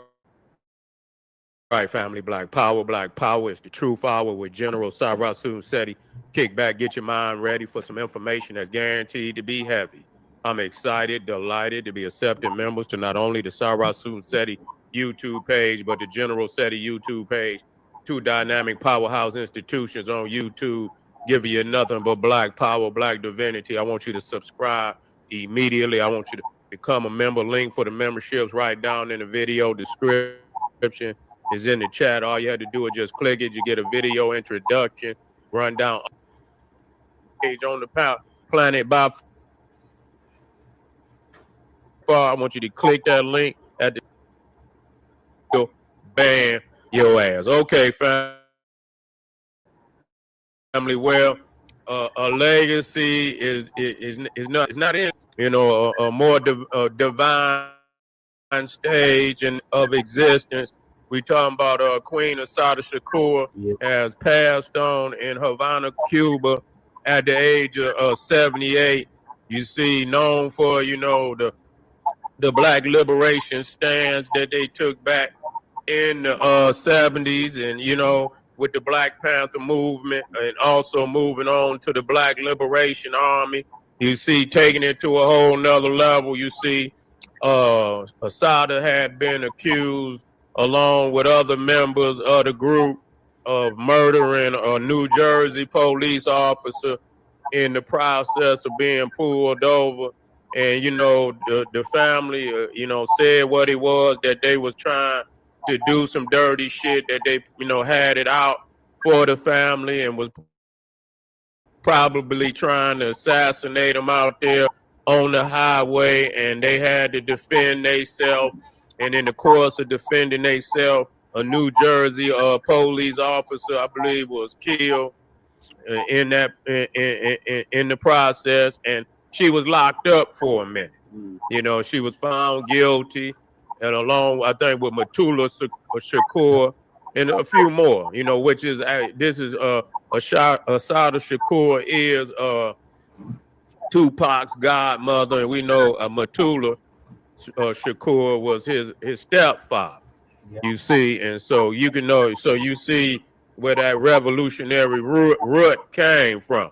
You feel what I'm saying? But she stayed, I believe, in prison for about 5 years before the family, man, you know, did one of the most revolutionary moves, you understand, of all times. You see, and where they went in within the belly of the beast, I believe it was Clinton correctional facility, and liberated her from the belly of the beast and broke her out of there. Went up in there and took hostages, and you know, to get her out of there, and in the process, I think she may have stayed underground in America for about 2 years before she was able to make it to Cuba, where Fidel Castro had given her asylum. You see, and so she's been over there, you know, for a while. I mean, I think they broke her out of there in the late 70s. So she's been over there, you know, every bit of almost 40 years. You know what I'm saying? A little bit over 40 years. You know, I think about 45 years or something like that. She was over there, and so she has passed on, and you know, another is a legacy. You know, it's a legacy that's moving to a higher stage. But you know, our people need to know about that. They need to know about Assata Shakur and what our peoples was doing back in that time, because you was dealing with a more upfront in your face type of, you know, bestiality.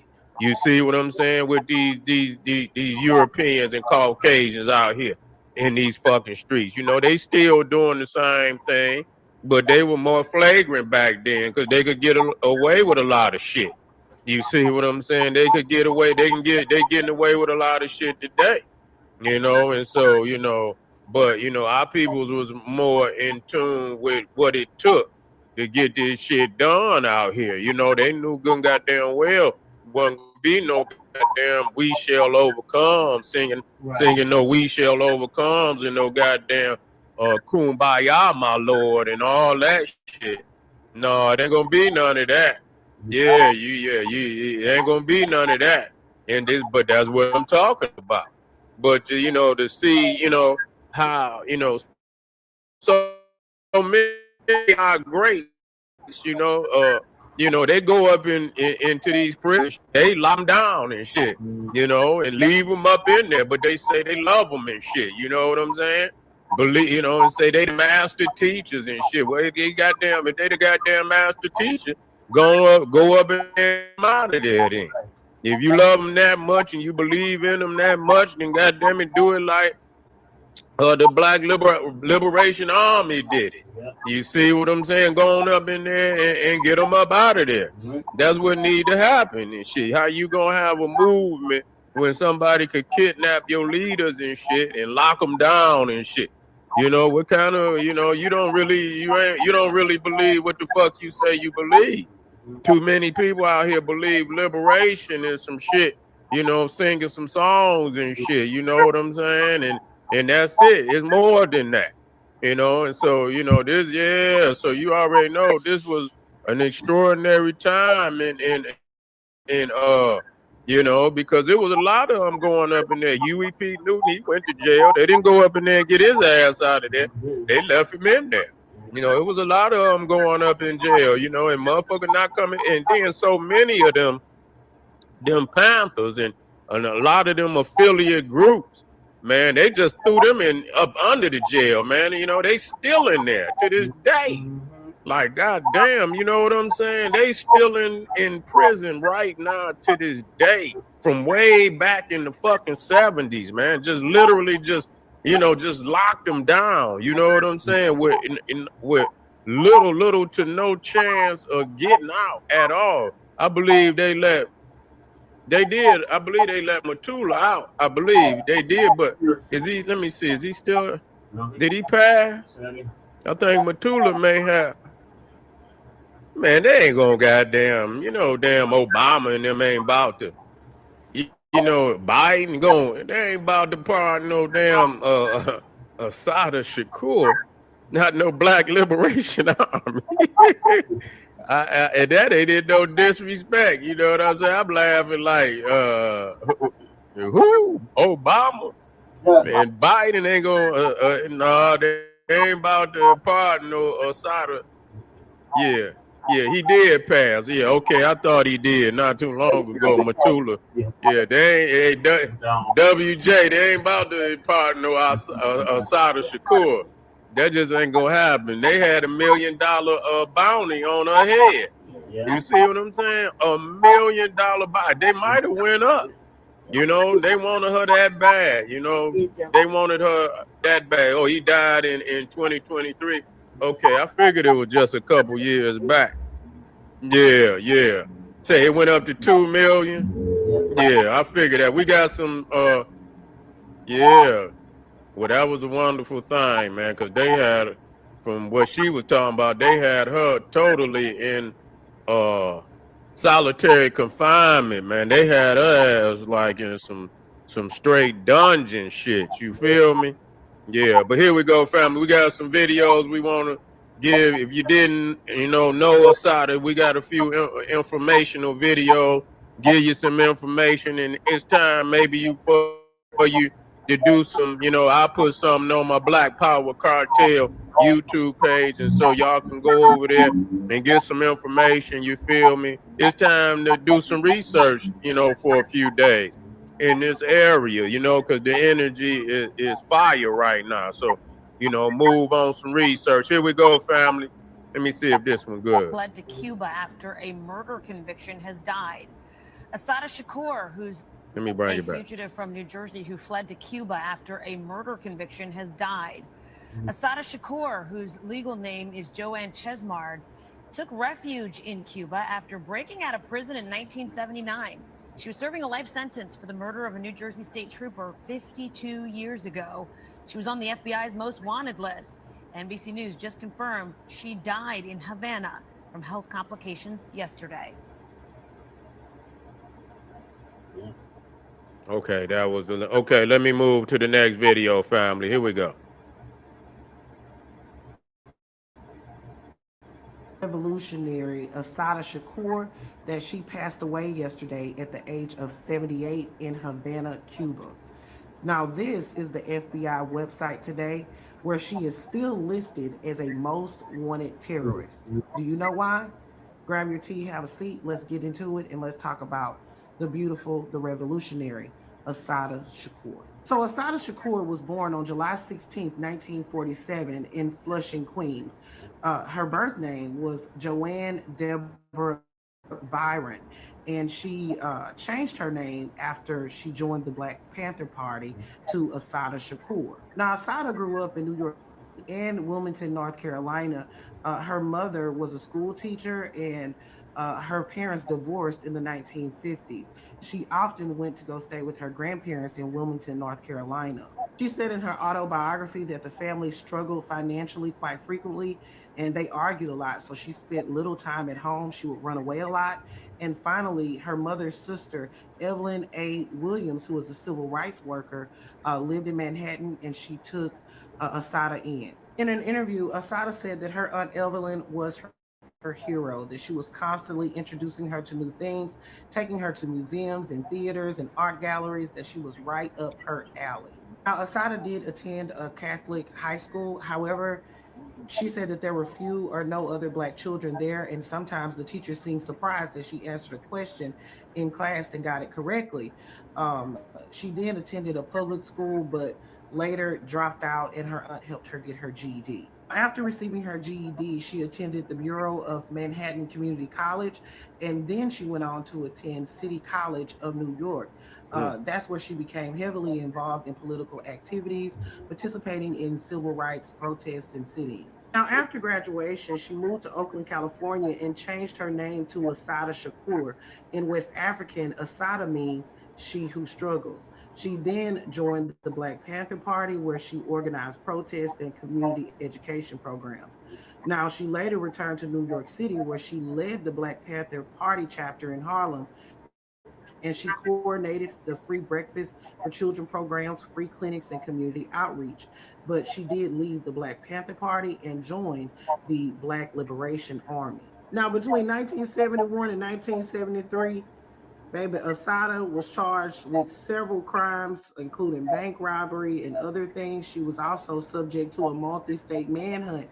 In 1973, she was ultimately arrested after being shot in a shootout on the New Jersey Turnpike, in which a police officer was killed. So she was charged with murder, attempted murder, armed robbery, and kidnapping in relation to the shootout and 6 other incidents.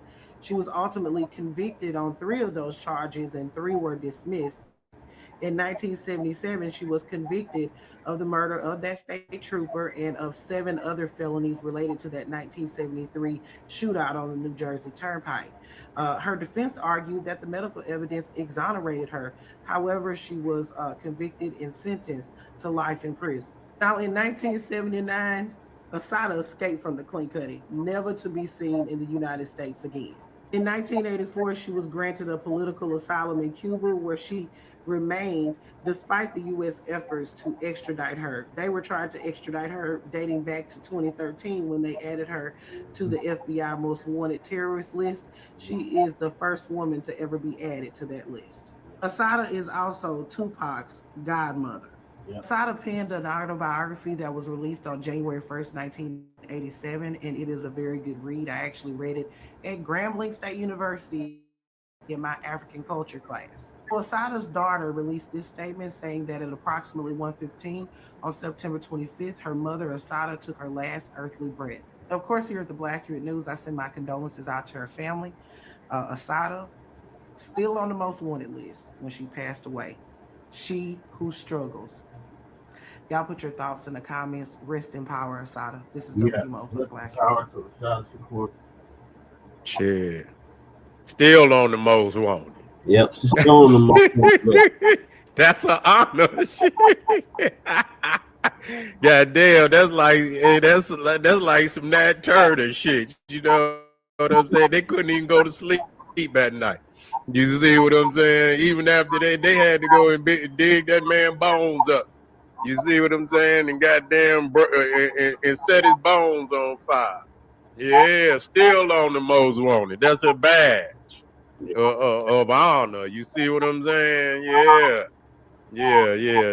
That's a badge of honor. But yeah, that just show you, man, the roots that we come from. The struggle for people to be where they are today.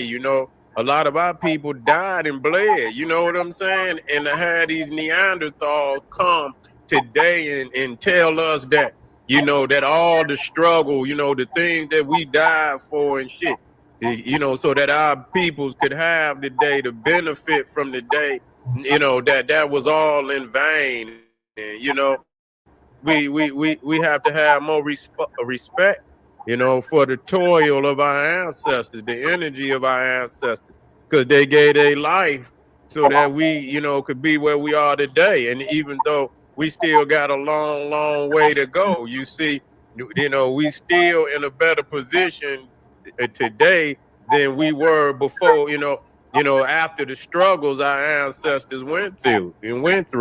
And that's a fact. And that's a fact. You feel me? And to see, you know, where, you know, Tupac come out of, you know, that same energy. You see a lot of that revolutionary music that he put out there. You feel what I'm saying? You see the root in which, you know, that gave birth to him. You see what I'm saying? So that just show you how that energy transfer down through the generations, even to the day. Right. You know, people, you know, are still, you know, receiving that frequency and energy right now today. And so, you know, take the time and go do some more. If you haven't done research into, you know, Assata, the Black Liberation, Mutula, Mumia, and all the rest of them, you know, take the time and do some research. You know, take a couple days and focus in on that particular aspect of our history and why, you know, the fire is burning, and, you know, and catch up. You see what I'm saying? Catch up on some of that knowledge, you know, watch some videos. You feel me? Geronimo Pratt. Yep. Yes. You see what I'm saying? And it's a whole lot of them. But yes, the Assata has passed. She's 78. Lived in Cuba, a free woman, you know, fleeing from the belly of the beast over here. They could not, and all the things that they tried to do, oh big badass America, and they could not bring her in. You see, you know, and you know they could not bring her in, and that's a beautiful thing. That, you know, we wouldn't want to see our sisters in no damn prison, locked up and shit in no damn prison for the rest of their life. You see, and many of us, even though our minds we might not be behind some physical bars, but our motherfucking minds is behind some bars, trapped in solitary confinement. Our motherfucking mind and consciousness is trapped in solitary confinement. You feel what I'm saying? But family, we say rest in power and peace for the sister Assata Shakur. We send condolences out there, put it out there for her daughter, who I believe that's, you know, she had one daughter, put condolences out there for the family, you know, and everybody that was close to her and had much love for her. And like I say, do some more research while the fire is burning, and build your knowledge up of our people's struggle in that movement and in that time, and how we've benefited from it right now today. This is General Sarah Soon-Seti saying, hey, arm yourself with knowledge, bang on that wicked ass beast daily, liberation through African education and confrontation. Black power. And thank you, Seti. That was an awesome commentary you did as well. Yes, so R.I.P. to the Queen Mother, gone but not forgotten. And your legacy lives on, your memory lives on. Shout out to the original Black Panther Party for self-defense, of which I'm a cub of. And shout out to the Black Liberation Army as well, that was responsible for breaking her out of prison and allowing her to go to Cuba in exile, along with several other members. So yeah, shame on the U.S., shame on Christie, former governor of New Jersey, who kept saying it was kill on sight, and I have raised the bounty from $1 million to $2 million. Same on the jump, who also raised the bounty on her head And like you said, the big bad U.S. could not get her after all those years. She was in exile for 40 plus years. Lady Chen. Lady Chen. Lady Chen passed out. What are your closing thoughts on Assata, sister? I feel like I said earlier in a previous program, I feel like we didn't really have a chance to really know her. She spent most of her time in exile, you know. And what we do know of her is like most of it was the media making her look bad. So I feel like we were cheated out of really learning from her to the fact that she was in exile. And I'm glad that this is also a win, Black Family. It's a win where we knew one of our people was innocent, and they trade up and stayed gone. Yeah. Like, you're not gonna take me in. I'm innocent, and I can show our people something else. And that's what I took from all that. I didn't like that on the article that she was reading her by her government name, because I even had a hard time saying it out loud.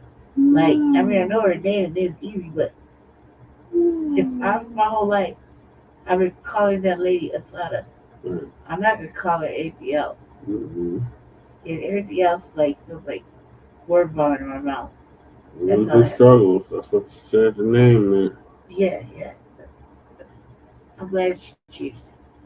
Okay, thank you for that, Lady Chen.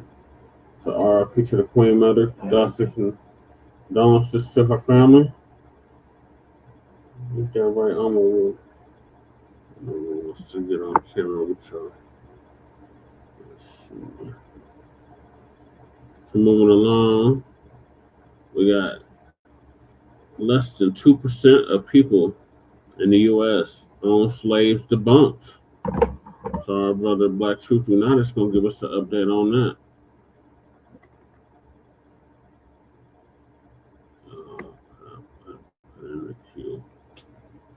Damn it.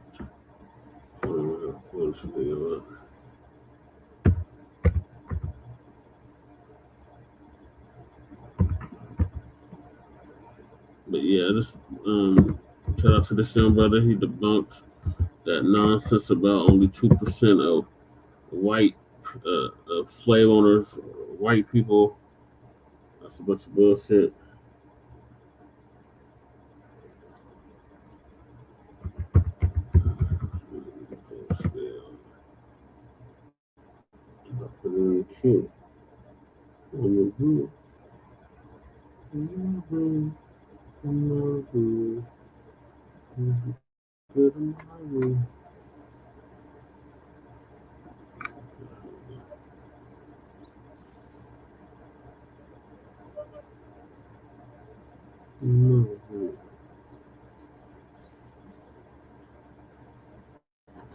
This brother also came up with the Rolodex. Salute family and welcome back to another video. This is Black Truth United. Today we're going to be discussing the laughably deceptive statistic that white supremacists and their allies like to spew, which is that less than 2% of the people in the US own slaves. And for the FBAs listening to the sound of my voice, this is just common sense. We know this statistic doesn't make any sense, and it's used specifically to throw you off. You've probably heard it before and have asked yourself where this is coming from. And we're going to break that down today. But it's very important for you to know that most of the time when it comes to statistics and the suspected white supremacists, they thrive off of people not digging into the details. So if you're ever suspicious of a statistic, not just this one per se, but anyone, ask for details, ask for clarifiers, ask for how big the study was, stuff like that. And definitely invest in the book How to Lie with Statistics by Darrell Huff. It's a very quick read, and it'll let you in on just how deceptive people are when they share graphs and statistics. It's all a game. So we're going to be breaking this down from A to Z today. And we're going to start off by asking simple questions. The first one being, when? When are you talking about? You see, slavery fluctuated from year to year. Certain years were booming, others weren't as good. For example, the slave values went sky high as soon as the importation of slavery ended, at least from outside of the US. We all know that they continued the underground markets of getting slaves and turn to slave breeding instead. But it's important to ask them when they're talking about, because during certain time periods, slavery was much more prevalent. And if they're hand-picking a year that doesn't give a broad perspective, everything's going to be off. Let me give you an example. Let's say that I'm poor for the majority of my life, but the last 3 years before I pass, I start making a middle-class income. It would be inaccurate then to state that I lived my life as a middle-class person, correct? But if you hand-selected the year in which I was earning the most, you could easily deceive people. This is what various presidents do with the unemployment statistics. They'll hand-select 1 month out of their 4-year term in which the unemployment was down, then claim that they've had record low unemployment. It's all BS. But anyway, this is a very important question to ask. But the next one is even more important, which is where. Where are you talking about? Because if you're talking about the South in, let's say, 1860, that's very different than the colonial era in which slavery was allowed in all states, including the northern states. And you should know where this is going. When people quote the statistic of 2%, they're referring to all across the U.S. They're including the numbers which were packed in the northern part of the U.S. with the white population numbers that were relatively low in the southern part of the U.S. And by the way, they're also calculating the slaves as people who did not own slaves. So whenever you hear people say that 2% of people in the U.S. own slaves, they're making the statistic look better by including slaves as people who did not own slaves. You see the leaps of logic. This reminds me of the quote, if you torture the data long enough, it will confess. You can get the data to say pretty much anything you want if you hand select who to include and who to exclude from your data pool. The majority of the white population was in the Northeast. So if you combine both the high slavery percentages in the South with the low slavery percentages in the North, it makes the South look a hell of a lot better. They can then claim that, hey, only 2% of people own slaves. Not telling you that they're combining the numbers from the North, which had somewhat free states. We'll get on that later. So where is a very important question. Now, if they're talking about the South, we've got the numbers right here. Among adults, meaning this won't count children, aged 20 and older, free males living in the South, only 17.8% were reported as slave owners, compared to 2.3% for adult females. So combined, we can say a little over 20%. And this is coming from the 1850 census. So that would be 1 in 5 people owning slaves. This number tells a lot more of the story since it's not including slave population numbers to water down the percentages. And while we're at it, since I know the suspected white supremacists and their allies will lean heavily on this talking point if I don't address it, let's go ahead and address the old failed talking point. Black people own slaves too. Yes, some black people did own slaves. The number of black people who owned slaves was statistically insignificant in most cases. But let's examine why that was. Most black people owned slaves as a form of protection for those slaves. Let me read this here. Among black masters, holding members of their family became a common form of ownership in South Carolina after 1820. Bondsmen could be freed only by the consent of the state legislator, and legislators almost never approved those petitions from black slave owners requesting manumissions. This is why black people own slaves. Most of the time, there were very few exceptions to this rule.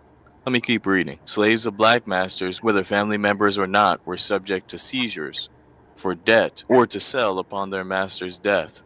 Thus, to protect family members, black masters entered into deeds of trust, especially when death seemed imminent. Such documents transferred legal title of the slaves to a black friend or a sympathetic white and stipulated the conditions of ownership. Owning slaves for black people was a form of protection. Here's another insight. The 1806 Virginia legislature required emancipated slaves to leave the state. A woman's continued ownership of her spouse or a parent's continued ownership of his or her children was often the only way for a family unit to remain intact within the state. In order to protect what little bit they owned and to keep their family intact, they would rather, at least on paper, own slaves. There were very few exceptions to this rule. So let's go ahead and throw that talking point out. Of course, black people own slaves, but for different reasons than whites.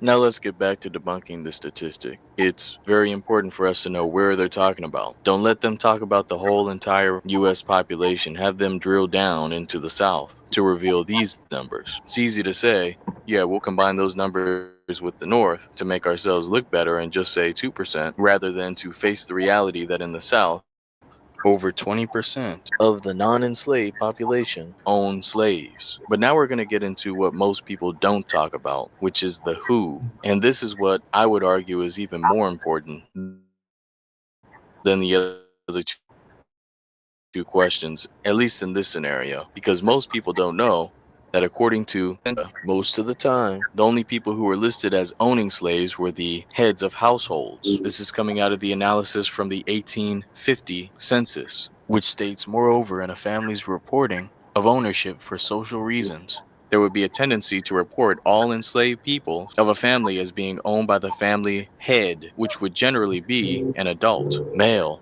if one was present. Hopefully you see where I'm going with this. If you have a huge family, but only one head of the household, based on the census data, they wouldn't be listed as owners of the slaves. Only one person would be. Let's use a basic scenario with easy numbers to give you a better idea. Let's say you have 10 people in a family, or at least in a household, and only one person is listed as the head of the household who owns slaves. That would mean that you could claim that only 10% of people own slaves, when in reality, everyone was benefiting from the slavery. That would be the same as you claiming that you're homeless as a child because your father and mother are the ones who own the home. No, you may not own the home, but you benefit from the home ownership. Same thing with the slaves. Everyone benefited, even if they weren't necessarily listed as the owners. This is how they collected the census data. So hopefully now it means a whole lot more when you can easily say that over 20% of people who happen to be the heads of households own slaves in the South.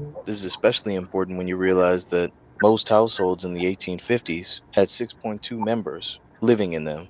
So I'll let you do the math as far as the probability that one of the people in the household would be a part of that 20% slaveholding class. Hopefully you can see why asking the who is so important. But let's move on, because we're just getting started debunking this talking point. I get tired of white supremacists and their allies quoting this like they're actually saying something profound. And let's be clear, most of them know what I'm saying right now. They're intentionally being deceptive when they say this nonsense. But let me continue on.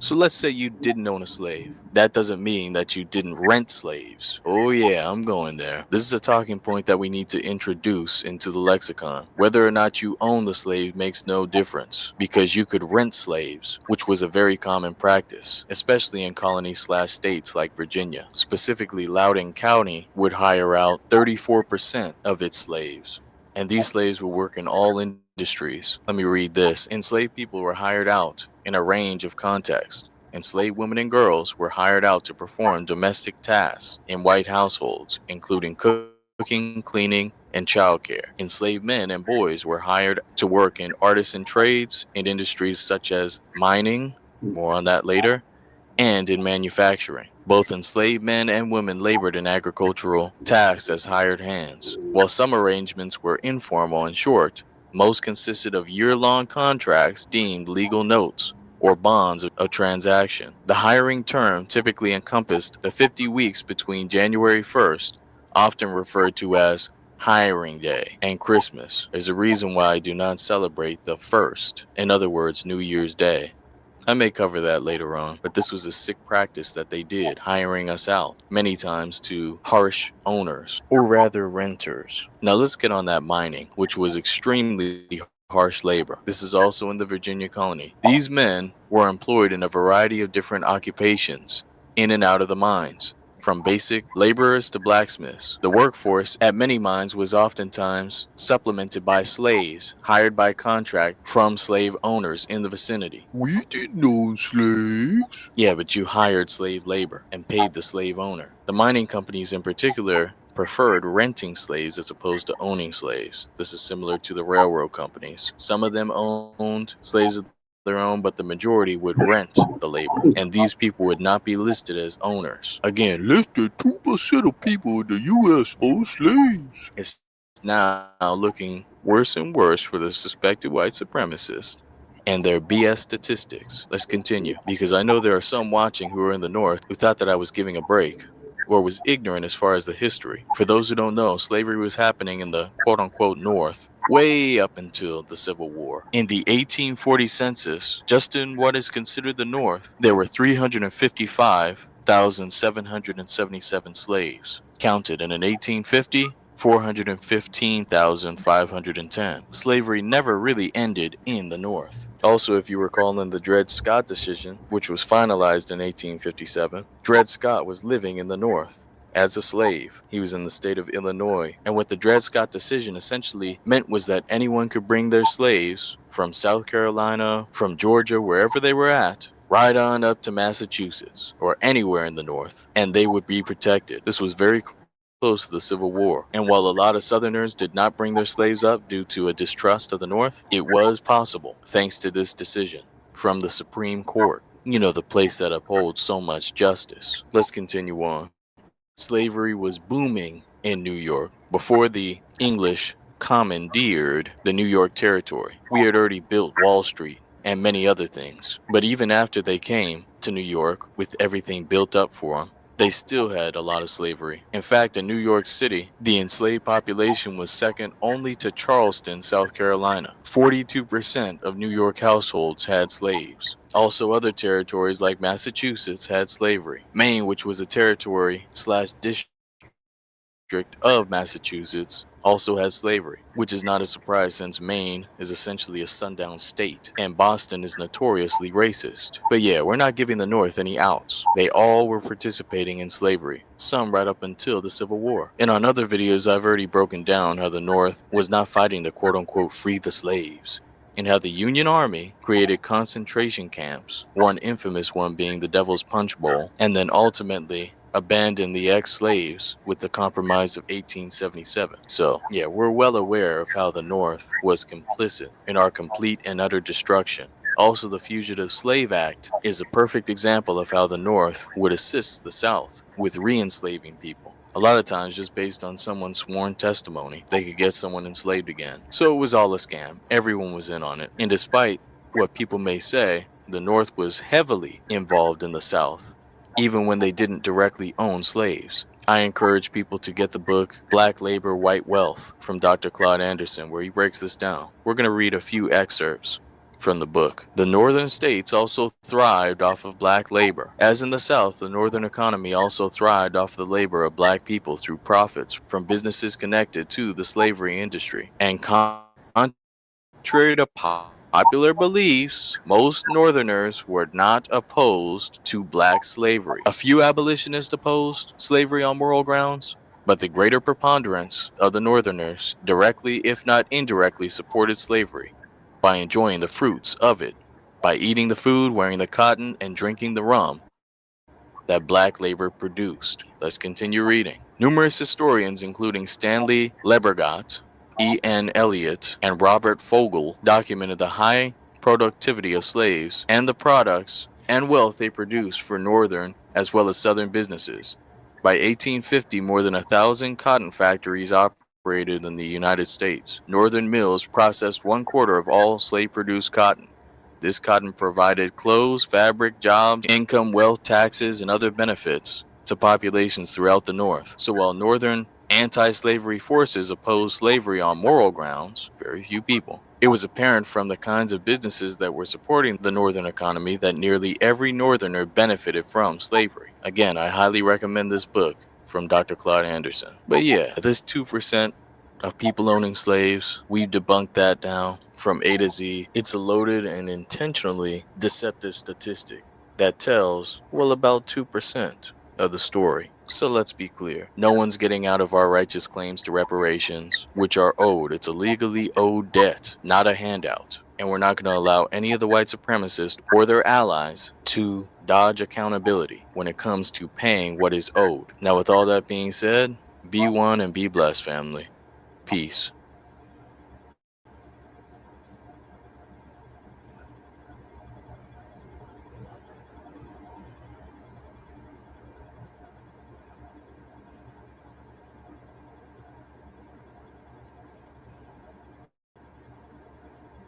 They called Charlie Kirk a white supremacist and all the rest of it. Yes, because he was. And there's some sort of wave of Charlie Kirk populism to glory. That's the reason why it's crucial that we continue to tell the truth about Charlie Kirk, to make sure that all of his anti-black racism doesn't get whitewashed, that it doesn't get swept under the rug or rewritten. He'll be a hero only to rabid racists, but not to anyone else. Remember, the white right also tried to make a hero out of Ronald Reagan, too. How did that one work out? They figure to themselves that they can big up these guys. Sure, you'll go ahead and have the Fox News crowd, the 65 to dead demo, but as for everybody else who has an IQ above their shoe size and a memory that goes farther than a meth-addicted gnat, we won't be fooled at all. Tennessee is where the Ku Klux Klan was hatched, and we see they're still up to their old tricks. These white supremacists don't have any new material. Now remember, part of this guy's gripe was that he said media organizations who accuse Christians, gee, I thought these were white Christians, of spreading hate or fascism or white supremacy or whatever slurs they wish to use, they must lose their broadcast license and be subject to broadened defamation laws. Talk about saying the quiet part out loud. But you know who this reminds me of? These Zionists who run around saying that if you criticize Israel, that should be considered anti-Semitic or some form of defamation. This is why we don't let these white supremacists play the game of trying to claim, well, the problem isn't white supremacy, it's the Jews. You should get together with us white supremacists against the real oppressors. You know, it reminds me when the Irish first came to the U.S., they totally forgot about all of the oppression they faced from the British back in Ireland when they got to the U.S. and became some of the most virulent anti-black racists imaginable. And yet today, when you bring up atrocities that Irish immigrants committed against foundational black Americans, like the draft riots, they'll be the first ones to rewrite the history and claim, oh no, those weren't really Irish, those were actually Anglo-Irish. Always trying to make some feeble attempt at bringing up the kind of ethnic sectarianism that they had back in their home countries, which they dropped as soon as they got here. So that's the reason why, as black people, we don't fall for that whole Anglo-Irish shtick. No, those were just Irish. You see a number of the same APAC people who complain about anti-Semitism having no problem being all chummy with Elon Musk, who threw up a Nazi salute in front of the world. The exact same people who were raising hell claiming that college students made them feel threatened, these people had no problem whatsoever with the world's richest man giving a Nazi salute in front of everybody. In fact, they were the first ones to run and make excuses for him. And I told you about how Israelis like the famous film producer Arnon Milchan were happily making deals with card-carrying Nazi sympathizers in the 1970s in order to solidify Israel's own power. So don't let anyone run that game on you like there's some sort of divided factions of white supremacists. The similarities far outweigh any alleged differences. White supremacy is on the march. And right now, the scumbags are trying to set up their own towns. And of course, the Democrats are not saying a word about it. Apparently, everybody else on earth has heard about it. Even the white media has been forced to report on it because it's so egregious and in their faces. But Democrat politicians, apparently out of sight, out of mind. No Democrat prosecutor, no Democrat attorney general, or anybody in position of authority is saying that they're going to investigate these guys, or saying we need to make sure that the laws are reinforced and hardened because we can't allow these white supremacists to call themselves setting up any bases of operation.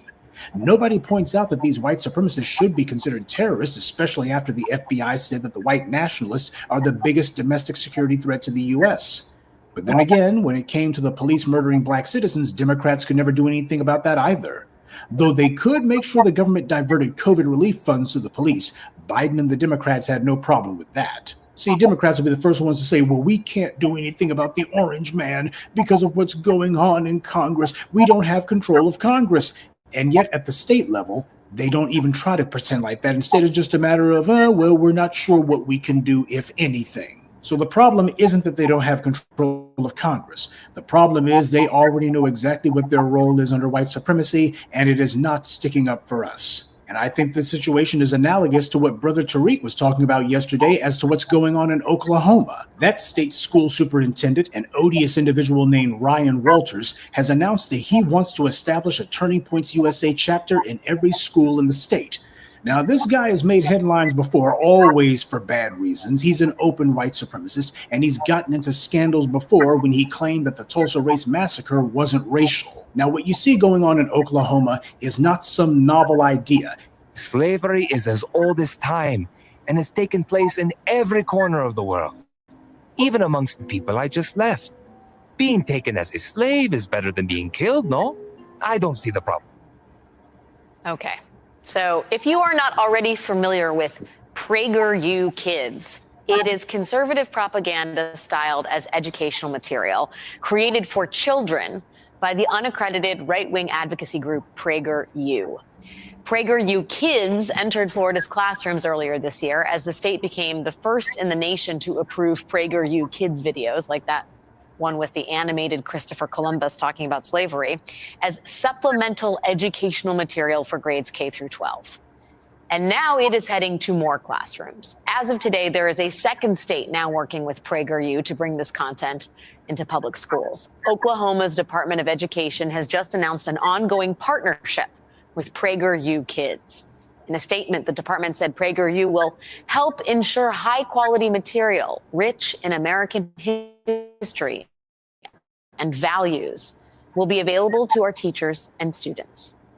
State Superintendent Ryan Walters spoke with the CEO of PragerU, Marissa Streit, in an interview that was published today on the Prager website. I cannot be more excited to get this content in our classrooms, to get this understanding of American history without any indoctrination, but actually the facts of what happened so that our kids can know the principles this country was founded on. If you recall the name Ryan Walters, if that name sounds distantly familiar, it is because he is a state superintendent who earlier this summer had to walk back his comments that appeared to suggest that race was not a factor in the 1921 Tulsa massacre. The white right's been pushing this for the longest time, and the Democrats have been allowing it. This is a continuation of what's been going on in states like Florida, where they decided they were going to take Dennis Prager's propaganda and make it into part of school curriculums there. For years, I've been pointing this out, but I've also been having you ask, what have the Democrats been doing about all of this? Have they been running on a platform of, hey, we're going to get all of this right-wing anti-black propaganda out of these schools, we're going to clean up the school system and get all of this right-wing rhetoric out of it? They haven't said a thing about that, have they? What are they saying about what's going on in Oklahoma now? Nothing. Understand something. When you see Democrats like Barack Obama, who was the first politician to attack woke during the anti-police violence protest on his watch, when you see trash like James Carville and Jim Clyburn and Jim Hines, you can't trust these politicians named Jim. All of them doing the exact same thing. They're attacking the people who are merely fighting for their right to exist. When you see Democrats making it a point to demonize the black grassroots and to reinforce these anti-black narratives, to make sure that they never make crushing white supremacy a part of their policy platform, they're showing you what they're really for. They are actively playing along with the racist narratives from the right. They're offering no resistance to it. Hell, as people have seen with Charlie Kirk, Democrats wholeheartedly vote for these policies, which means they're making it clear that they will allow any policy meant to curtail, reduce, block, or stop black people from calling out white supremacy or taking action to stop their white supremacist violence. That's what this is really about. The reason that they're wholesale attacking history is because, as I've pointed out to you in the past, history is the collective memory of a people. History is whatever people are told the most often, and that's important because that determines what makes it into the social fabric. So these white supremacists have understood that all of their attempts at doing this crap about, oh, we're going to try to co-opt the 1960s and co-opt the civil rights movement and claim that Dr. King would never have been in favor of affirmative action, et cetera, all of that crap hasn't worked. As Chris Rufo himself put it, we, talking about the white right, have lost the culture.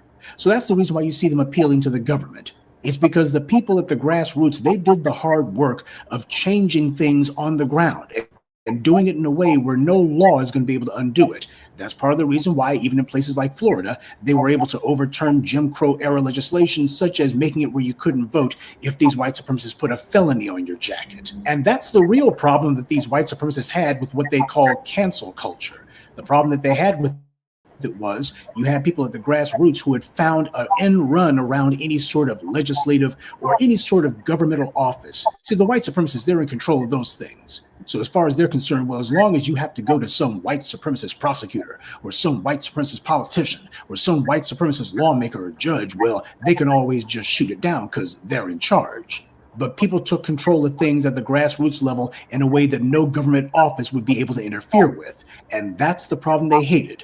Real social consequences that they had no means to block or mitigate. If you're a white supremacist, if you're an anti-black racist, nobody was going to slap you into leg irons. Nobody was going to cart you off to jail. Nobody was going to put some sort of fine on you. Instead, what happened was there were social penalties that went along with it. But you notice that it wasn't just the white right who was complaining about it. You also had the Democrats and much of the so-called white left who also complained just as much. So what does that tell you about them? Those very same individuals on the white left who thought themselves so clever, oh, we've got to stop this cancel culture. Cancel culture is just wrong. Donald Trump's showing exactly what real cancel culture is. And they're seeing that what they were whining about before, that wasn't cancel culture at all. It was simply people who had the ability to hold white folks accountable for their behavior, which is what they really resented. Donald Trump, on the other hand, he's wholesale canceling people. Those same white leftists who whined and complained about cancel culture, they're watching as these schools are being turned into indoctrination farms by the white right. In addition to that, none of them are getting hot and bothered about that. None of them are on a warpath about that. None of them are complaining about that. All the people who have been saying that we have to vote for Kamala Harris, now those very same people are saying that they'll never vote for her. Oh, she didn't stand on business on anything. She didn't stand for any principles that they were in agreement with. Yeah, but that was less than a year ago when they were wagging their finger at us and they were saying that we were the problem. And they were still attacking us for the first 8 months of the Orange Man's second term. It's only been in the last couple of months that these guys were sitting here singing a different tune. Up until now, it's been see, we were right. Look what Trump's doing. We were right. Don't blame me. I voted for Kamala. Remember that crap? Remember that stupid meme that was going around? Well, now those same people, apparently they lost their voter registration cards. They forgot what party affiliation that they've got. Because now what they're saying is, oh, Kamala Harris, she's part of the problem. This is the reason why nobody wants to vote for the Democrats. All it took was the Democrats giving their response to the death of Charlie Kirk. And now all of these people who have been finger wagging at us are singing a brand new tune. Sure, some of them were squawking a little bit before now, but they weren't in full revolt. This is why the Blacc media is crucial. We keep you ahead of the curve, years ahead of the curve. These things that are happening are occurring because established power isn't about Republican versus Democrat. It's about the people who want power versus the ones who don't. But notice that your white liberals and other allies are never on the warpath about what's going on in these schools, unless it has to do with transgender bathrooms. Then all of a sudden, these guys, they wake up. It's good that the bad guys are taking off the hoods and showing exactly who they are. It's good because all these years we've been saying the biggest threat to us is white supremacy. And we've had the usual suspects, usually a bunch of Negroes trying to get in good with the white leftists for a check, lying through their teeth and denying that all of that was true. You've also had so-called allies from the dominant society denying being white supremacists, and the rest of the society trying to convince themselves that white supremacy no longer existed. How many people mocked us for using the phrase white supremacy? Man, y'all are talking like y'all think it's the 60s or something. What, y'all think y'all is? Y'all think y'all Malcolm X or something? They used to talk to us like that a lot. That's what they used to say about us. But we heard a lot less of that kind of talk after Obama got elected, and they saw that the post-racial America was actually a post-intelligence America. And once the orange man got into politics, we haven't heard anyone questioning our usage of the phrase white supremacy ever since. In fact, we've had a lot of people who previously were doing the whole kumbaya colorblind society thing. All of a sudden, they learned how to use the phrase white supremacist after we had been doing it for several years. A lot of people thought that they could hit the snooze button, but the white supremacists are giving them the wake-up call from hell. They're being forced to admit that the problem isn't that people didn't know that they were racist. The problem is a lot of people lied about it, and even more people played along with the lie because it was easier and better than facing the reality. Because then you might actually have to do something about it. These anti-black zealots in government and in the society, they're not merely people who we have a difference of opinion with. They are psychopathic racists who will kill anyone to get power. And if they can't rule America, they won't hesitate to destroy it and everyone in it. A lot of people have spent time trying to ride the fence. But once these white supremacists started feeling their oats, that little game ran out. Now, as far as schools goes, I'm not so much terrified of the school curriculum because black people with their heads on straight understand that the home is supposed to be the primary place where a child receives their education. You don't sit there and sit them in front of teachers that were paid by the very people oppressing you, people who, by the way, you know are racist as hell, and say, well, I'm going to trust them to educate my child. Those children are going behind enemy lines every single day. It's your job to make sure that they are well armed mentally and psychologically to resist the attacks that they're going to be subject to. What people like Ryan Walters and others are doing is taking full advantage of the huge openings that the Democrats continue to give to them. Because one thing's for sure, if the Democrats acted about this whole takeover of schools thing the way that they did about abortion, none of this mess would be going on. Democrats see their job as maintaining a racial status quo. And in this instance, their job is to be the political equivalent of the good cop. Well, you already know how the black grassroots feels about the enforcement arm of white supremacy. Keep your eye on these events, not that you're going to be able to look away, but as we begin to get closer to the midterm election cycle kicking into high gear, a lot of these clowns and losers and liars who have been laying low or otherwise talking as if, oh, we see the error of our ways, the Democrats, they're nobody to support. Watch as these people begin to do what they always do and start saying, well, we know the Democrats have messed up and we know the Democrats haven't done a damn thing, but you know what? We've got to get Congress back. It's the only hope. And this time we're going to put some pressure on those Democrats. It's the same garbage that happened when Joe Biden was running for president.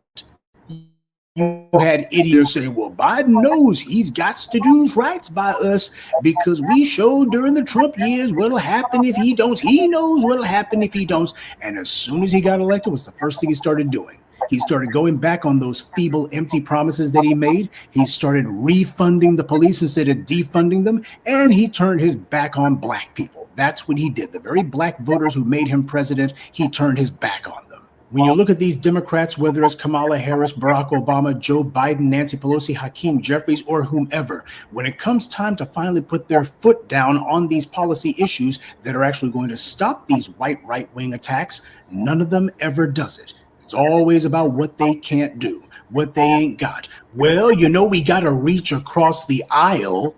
Well, that's all they've been doing, reaching across the aisle, because these are their partners in crime. And if anybody thinks that we're going to be falling for the okie doke, well, they're the ones who have a lot to learn.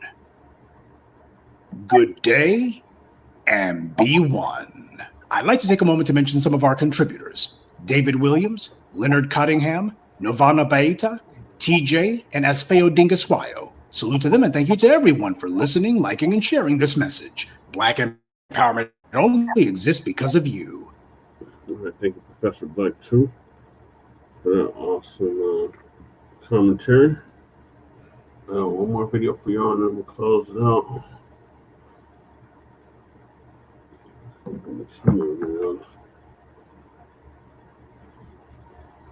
Family and fellow soldiers, I'm the Professor, and this is the Moment of Truth. And now the Friday Crime Report. Charleston, South Carolina, Tuesday, September 16th, 2025.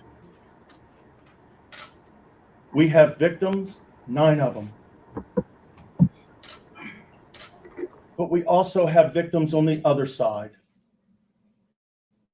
There's on this young man's side of the family. Nobody would have ever thrown them into the whirlwind of events that they have been thrown into. We must find it in our heart at some point in time, not only to help those that are victims, but to also help his family as well. The Charleston Church Massacre was a horrifying event, but unfortunately, it was all too typical for America. From the 16th Street Baptist Church bombing that claimed the lives of 4 little black girls to the Charleston Church Massacre, America has always had a kinky fascination with attacking black churches. After Dylann Roof committed that act of mass murder, his fascination with the Confederate flag made it the focus of moral people across the country to finally go ahead and strike a substantive blow to the mentality of white supremacy. When Dylann Roof appeared in court for his arraignment, the judge who presided over the bail hearing was James Gosnell. And like most of them good old boys, he was all bad. He had already been reprimanded in the past for using the N-word in open court when speaking to a black defendant. He made local headlines for that outburst, but nothing was done beyond a slap on the wrist. But Gosnell really decided to show his behind during the Dylann Roof trial when the cameras were rolling. He was trying to be a hero to his fellow white nationalists. That's where his performative extremism in court came from. Only the Blacc Media called this scumbag out for his anti-black racism and has continued to remind you about it anytime the Dylann Roof case comes up. Now, that was all about a decade ago, but you won't be surprised to learn that James Gosnell is back in the news again. Today, The South Carolina Supreme Court suspended Magistrate James Gosnell Jr. after his arrest this morning on federal charges related to possession of child sexual abuse material. We learned today that federal investigators say that they found hundreds of photos, videos, and conversations involving children and infants less than a year old. The Department of Homeland Security searched Gosnell's Charleston home on September 16th. Then on the 17th, they searched his Charleston County court chambers where they seized bank records. Those bank records, they say, confirmed transactions for child sexual abuse materials. Agents with the Department of Homeland Security investigations received a tip from the National Center for Missing and Exploited Children about several financial transactions with a known distributor of child sexual abuse material in the United Kingdom. We're told payment came from an online account associated with Gosnell's known phone number, address, and email. The now suspended judge was seen inside the federal courtroom wearing a jumpsuit and shackles around his hands. According to that latest court filing that you just mentioned, it reads that, quote, the weight of the evidence against Gosnell is immense, overwhelming, and conclusive. Now, is anybody actually shocked that a feckless racist who boldly defies all morals and demands sympathy for a mass murder in open court in front of the world is also a child sex predator too? Is anyone really surprised by this revelation? According to the federal complaint, during the search of Gosnell's home, the feds found a flash drive containing numerous videos and images of child sexual abuse, including depictions of prepubescent minors, infants, and toddlers engaged in sexually explicit conduct. In total, federal agents seized 14 USB drives, an iPhone, discs, VHS tapes, and numerous other electronic devices, all containing child sexual abuse materials. Federal agents say they're still combing through seized items, including 4 computers, 7 SD cards, several discs, and tapes. So basically, this reprobate had his own perverted home library of evil. But predictably, Gosnell's evil hardly stopped there. Gosnell confessed to federal agents that he possessed child sexual abuse material and communicated with like-minded individuals on Telegram. Gosnell is said to have hosted sessions with other pedophiles on web conference calls to show them tricks of the trade. He also admitted he viewed material that included little babies. Babies, mind you. But as low as this is, Gosnell's evil didn't stop there. Brian Sterling, the U.S. Attorney for the District of South Carolina, said, to the parents of the community, our investigation has revealed that Gosnell claims to have abused very young children. If you left your child alone with Gosnell, even let him hold your child, please email the tip line, which we've set up. Through a forensic search of Gosnell's electronics, investigators conversations he shared with other individuals interested in pedophilia. On Telegram, Gosnell allegedly revealed that he had raped and abused children in numerous instances, according to court documents. Investigators allege that conversations revealed he sexually abused a 3-month-old while babysitting and a 5-month-old who was in his neighborhood. Additionally, investigators claimed that he sent a selfie that also included a 2-year-old child accompanied by the message, "My new buddy." He then, in conversation, claimed he sexually assaulted the girl 2 weeks prior, according to court documents. One conversation showed plans for Gosnell to travel to Florida, Ron DeSantis' Florida, with the intent to rape and torture the other pedophile's nephew's infant son, according to prosecutors. Another revealed Gosnell had previously traveled to Florida with a USB containing child sexual abuse material. He gave this USB to the other pedophile, who then mailed it back to Gosnell's Charleston address. By the way, you know another pedophile who also called Ron DeSantis' Florida home? Jeffrey Epstein. Gosnell revealed that he had raped and abused children. This is who they put on the bench in South Carolina. This is who the racist authorities in South Carolina also refused to punish. They were defending him. That's what they were doing. And is most likely because they also are engaged in the exact same behavior. This case is about far more than this reprobate having a whole video library of child porn. The U.S. Attorney is saying that Gosnell has admitted to personally sexually violating children, infants, and that if he so much as touched your child, or if you left your child alone with this creep, then you need to reach out to the feds. Appealing to the public for information. Now, this is the kind of jurisprudence that America actually needs, but doesn't exercise very often. Because we all saw how hot and bothered and the frenzy that the white media went into over R. Kelly. Meanwhile, you got this animal who is sitting here telling the feds that he rapes children, and the white media is not plastering his face wall to wall. Gee, we all know why. Following his arrest, Gosnell was suspended from the bench by the South Carolina Supreme Court, which claimed that he posed a substantial threat of serious harm to the public and the administration of justice. Clearly, for the white racist bigots on that Supreme Court, his repeated acts of open and blatant racial bias didn't qualify as a threat to the public or to justice. So what their idea of justice is. The Charleston County government then discontinued Gosnell's access to county facilities, devices, and accounts. It should never have come to this. He should have been removed years ago when they caught him making racial remarks in court. But of course, when you think about who these reprobates are who are also in the judicial system there, they're just as bad as he is. How many of those individuals who are covering for and protecting this creep all this time are most likely engaged in the exact same kinds of behavior? They all need to be looked at. This racist piece of trash was the one giving mass murderers sympathy from the bench. And now he's looking at possible prison himself. By the way, there's been no mention of whether the feds took him to Burger King first. But this reprobate Gosnell is from South Carolina. And you want to know who else is from South Carolina? Our old friend Negro Jim Clyburn. And in the almost 10 years since the Charleston Church Massacre, have you seen that old coon doing or saying anything to get this racist reprobate removed from the bench? He should have been the main one raising hell about this guy. Judges like Gosnell are appointed, they're not elected. But regardless, that should make it more important that he be removed long before now. He has a history of open racism in the courtroom, and that obscene display he put on at the opening of the Dylann Roof trial should have been the last straw. And had the racial roles been reversed, it would have been. But you got this old decrepit clown Clyburn in office, so of course he isn't going to say much of anything. I've been saying for the longest time that to destroy the evil of anti-Black racism, we have to cut off all the heads of the Hydra. Breaking the enforcement arm, the police, is only part of the job. In the past, a number of racist prosecutors have been removed from the office, mostly by voters. But the job of dismantling the injustice system will never be complete until these judges are also punished as well, and I mean harshly. What's happening with this Gosnell creep is exactly what needs to happen across the board. There need to be investigations of all of these guys, all of them on the Supreme Court, all of these so-called prosecutors, everybody that he was sitting there having golf with. These are the kind of individuals who cover for this kind of person, and they wait until they're sitting out of the UK that lights them up. Then suddenly they start acting as if, oh, we're so shocked and appalled. No, they're not. They're birds of a feather. And you better believe a lot of them, if you look and check this guy's history, you'll find that a lot of these people were also right in there with them. You'll find a number of South Carolina authorities and officials were also part of this pedophile ring. These scumbags don't operate alone. They run in digital packs.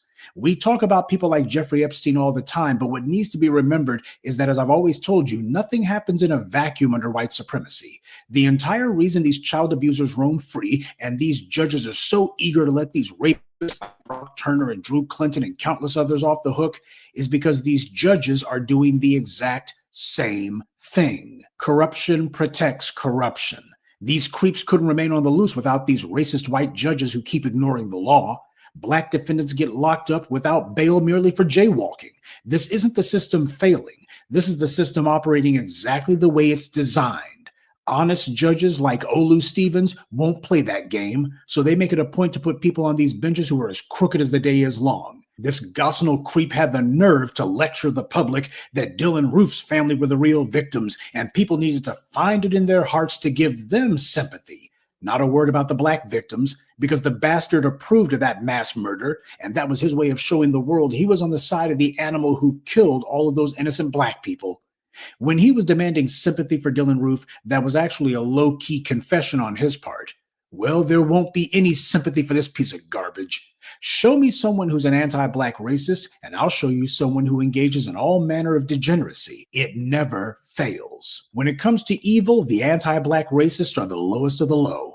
I suppose we should at least be relieved that he didn't decide to go and commit some act of mass murder himself, though given a long enough timeline, he probably would have tried it.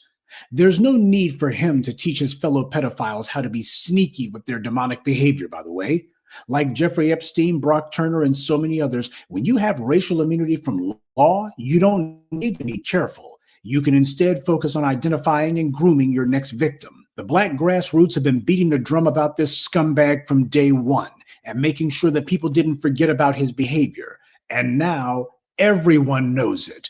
There's no debating it at this point. Trash like Gosnell love the idea that they get to commit all sorts of evil behavior, and yet in the public eye, they get to have their dual persona of being a quote-unquote respectable jurist, though he was only respectable to other white supremacists. But in his position, especially in a racist toilet like South Carolina, as far as he's concerned, he only cares about what his fellow white supremacists think because they're the ones protecting him from going to prison. But now everyone knows exactly what this scumbag is. What we've been saying about him for the last decade has been proven out.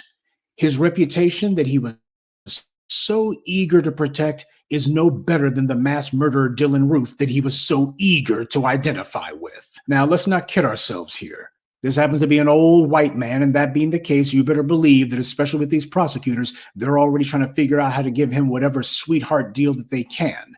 The charges are simply a way for them to do an end run around the Constitution. Go ahead and package up all of his crimes in one legal package, and then you'll make a sweetheart deal with him that covers all of them.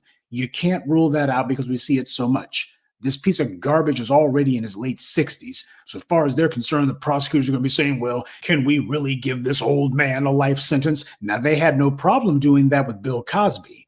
They had no problem giving him a sentence that would have been effectively a life sentence. They had no problem with doing that to an old man as long as he's black. But of course, we understand that's exactly how this injustice system is set up. So as with all these other cases of white privilege kicking in the courtroom, we're going to be keeping an eye on this degenerate Gosnell to see how events develop and to see whether or not the feds decide to do for him what they tried to do for the murderers of Ahmaud Arbery, try to do some secret backroom deal to try to go ahead and bury all of this. But in the meanwhile, he has been exposed, disgraced, and all of the people who tried to find a way to whitewash this guy's racism, they look like the collaborators in evil that they are. And as for Gosnell, just remember, when it comes to these white supremacists, especially these old ones, the most important thing to them is to somehow be able to engineer the righteous judgment of history. That's what they want. They want history to look on them favorably. Well, this is the final chapter of James Gosnell's putrid, pathetic life. And instead of him doing like so many of his predecessors and being able to slither into a grave without anybody holding him accountable, now his reputation is exactly what it's supposed to be, and he lived to see his own downfall. Now that is justice. And that's this week's Friday Crime Report. Keep your eyes open and stay on alert, because there's a lot worse criminals out there than the ones the white corporate media chooses to show you. Good day, and be one. I'd like to take a moment to mention some of our contributors. BC, Carrie Dean Christian, Gregory Sanders, Kemet Azubuike, and Clifton Johnson. Salute to them, and thank you to everyone for listening, liking, and sharing this message. Black empowerment only exists because of you. Yeah, the hell with that judge. The hell with that goddamn judge. Thank you, Professor Black Truth, for the awesome crime report. Alright, so down to the last two topics. And that is...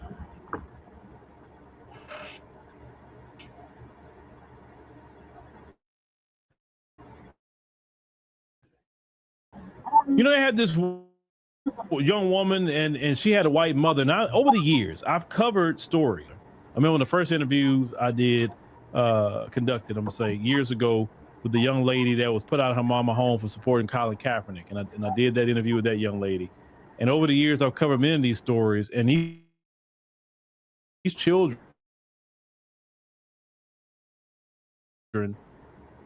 go through it in these homes. And that's why over the years I've told black and white women, if you're gonna do it, stay with them, because for those kids a lot of times suffer in those homes. Now I want you to hear what this young lady says she went through in her household with her white mama. So growing up mixed, with my mom being white, my dad black, here are a few things that my mother has said to me and my siblings, and that she still stands by today. If we were at Christmas with her family, whenever we were leaving, she would say, all the color kids in the car, or all the black kids get in the car. Every time we went to the beach, she would tell us before we got out of the car that she's staying here until she's our color. And we would stay there for about like 10 hours. My mom had a friend, a white friend with white kids. When we went over there, she was like, oh, my house is so a mess. I need to clean. My mom said, don't clean. That's what I have slaves for. And me and my siblings cleaned in front of those white kids while they watched TV the whole time. My black friends that would come over, and my siblings' black friends would come over, if she made dinner or cooked at the time because she felt the need to impress them, she would say, you can eat here. And that she cooks just like their parents, so they should like it. Growing up all the time, she planned all of her kids, and she wanted them to be that way. And she planned and she wanted mixed babies since she was really young, she said. And whenever she's angry with someone or a child, maybe, instead of saying the N-word like ER, she says it with the A, but in the most racist way you could ever imagine. Let me know if you guys want a part 2. Now, listening to what she said she went through growing up with her anti-black mother, that's horrible. That's horrible to be told I have slaves to do it. Yeah. That's horrible to hear them being called the N-word. It don't matter what variation, because she knew what her mother was saying. Yeah. It was interesting to say her mother say she planned on having those children because she always wanted mixed children when she was growing up.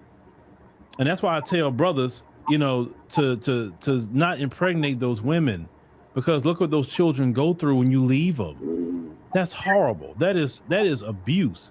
And it's some situations that they be really messed up.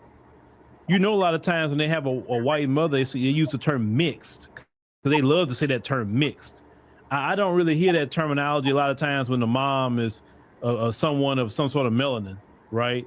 But when it's the white mama, oh, I'm mixed. I don't like that term. It sound like you're referring to yourself. Sound like you're a dog or a cat. You know, they mix with this, they mix with that. I don't like that. You're just a human being, and if she never said that she had a white mama, I thought she was just black. That's how I see her. The moment I look at her, there ain't nothing white in her. So to me, yeah, that may be your mama, but you look black over here to me. You know what I'm saying? But brothers, listen. I know some of these women push up on you. I know it's not always that you chasing them. And like she said, her mama wanted them to have them children, but you wanted to have them children to abuse them? That's what you wanted to have them for? To sit up here and show off and say they're slaves and treating them different than the white children and say, you know, oh, the black children. No, like she called them black. She didn't call them mixed. She didn't call them that. Those of you who got a white parent, this world would never look at you as mixed. They will look at you. If you got a black parent, they will look at you as black. They will never accept you. Mixed don't mean nothing. You don't put mixed on your driver's license. What you gonna put? Black, white, Hispanic, Asian, etc. But just to hear how she, you know, her and her the sibling went through that, I never could understand. So, you know, a brother that will just impregnate these women and just leave them with them. You know, I mean, it's wrong, period. But if you gonna do it, man, you know, I don't support leaving your children at all. But if you do it, it's better do that with a sister, because at least she's not gonna treat them like a slave. Right. You know what I'm saying? She ain't gonna treat them like that. But there's so many of them that's got messed up in the head too. There's a lot of them out there like her that's really psychologically damaged because of that white parent. Or that white parent wants to take them to all white enclaves. And then they're dealing with a lot of anti-black racism. They want to put them in a smack dab of Mayo land, and then these children are suffering that way too. So let's say the mama isn't that way, but they take them to environments instead of putting these kids in an environment, at least it's a diverse environment where you got black, white, Hispanic, Asian, etc. At least minimum do that. I'm not telling you to go move to an all black area, but at least minimum where they gonna get black people, they can have black friends. No, you want to go move them in rural America somewhere, or some city, go move them to Salt Lake City, Utah somewhere, and there's no black people. Those children need black people around. But you can prevent those problems because it's not really their fault, so I'm gonna say, because they're more comfortable around their people. I get it. Just like we're more comfortable around ours. So for them to go live around the white enclave, that's normal for them. The problem is black men stop impregnating them women. Like I said, if you're not going to stay with them women, stop impregnating them. Because children are a choice. You can choose to have a child. You can choose that. I don't care what that woman said. I want to, because that sounds like that kind of woman telling the black man, I want a black baby. Give me a black baby. And you got black men that really get off to that. And then we impregnate them when they keep telling them that. You got some, they don't mind being fetishized. They don't mind. Someone silly and ignorant. But we got to protect our children, man. We got to protect them. And brothers, we can protect them by not getting their women pregnant. Mm-hmm. We definitely can protect them. Because no child should be subjected to that anti-black racism. Right. Having children at the beach all day, 10 hours, because you want to cook yourself. Like a piece of, like in a frying pan. You can literally cooking yourself to turn their color.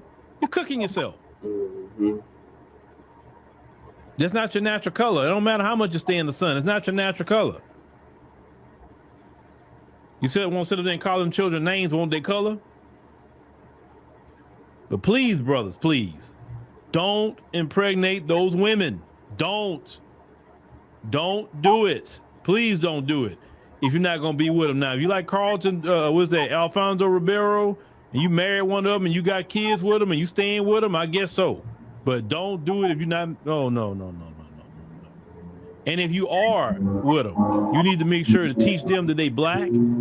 Don't have them up here. Well, they're mixed. No, they not no mixed, because this world is gonna call them the N-word. This world gonna treat them as black, and you got to understand that. Yeah. But that's a conversation you should be having with your white girlfriend before you get her pregnant with anything. Right. Because when it comes to that, you know what I'm saying, that mixed stuff don't work. No such thing as mixed. Either you're black or you're white. It's just that simple. Exactly, Uncle Phil. All right, this is the last topic. End it after this.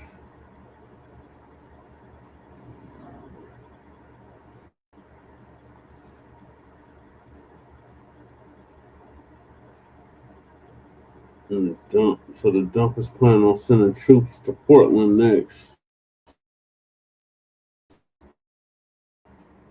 Hey guys, Dabu7 up here making a statement about sending troops to Portland.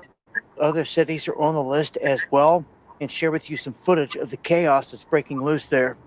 But Trump saying that at the request of Kristi Noem, he's directing Secretary of War Pete Hegseth to provide all necessary troops to protect Portland, what they say is war ravaged.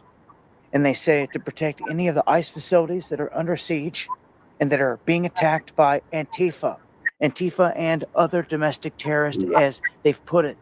I've told you what they're doing here with the labels. He says he's also authorizing full force if necessary. Thank you for your attention on this matter. Remember that the federal judge said that he violated posse comitatus with what he did in California. But Trump has taken the approach that they're going to do whatever they want and they'll deal with the court stuff later. It is no secret that some of these places are seeing chaos. And some of this comes as a double-edged sword. Now, people are going to start to see troops moving into Portland and then also other areas like Texas and Illinois as well. I want to share with you here some footage and show you exactly what's happening in Portland. It's and clashes are breaking out, just pure chaos.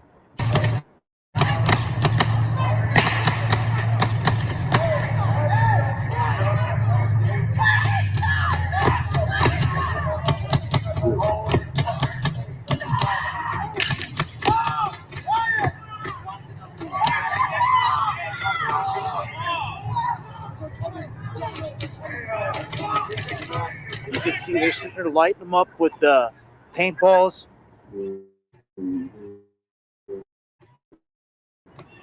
Or rubber bullets. And they're saying they arrested him, get a knife from him.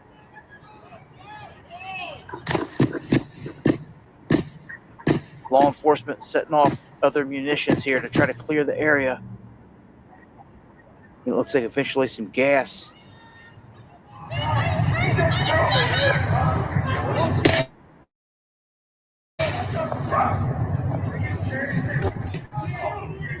This is what's going on in the streets of Portland. Expect some chaos. I'd say expect a lot from here. It looks like they're amped up and they're ready. Any of these cities on the list,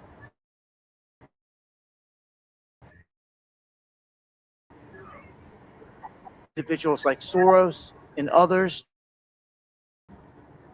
are grassroots in nature. Again, join me for the live streams going live Monday. All right, thank you, Double. All right, so I'm going to end it now. Thank you for tapping in. Join us tomorrow or later on today for part 2. In the meantime, make sure you like and subscribe to all of our platforms, Frontline Black News on YouTube and Facebook, Revolutionary Agenda on YouTube and Facebook, and Shabaka's Buck Experience Enhanced on Facebook and Twitter. So appreciate y'all coming through. Mac 285, Jay Militant, CROCCETT TV. Make sure y'all sub up to him. Leonard Judah in the building. Shout out to you. And shout out to Daniel Berry Sports Highlights.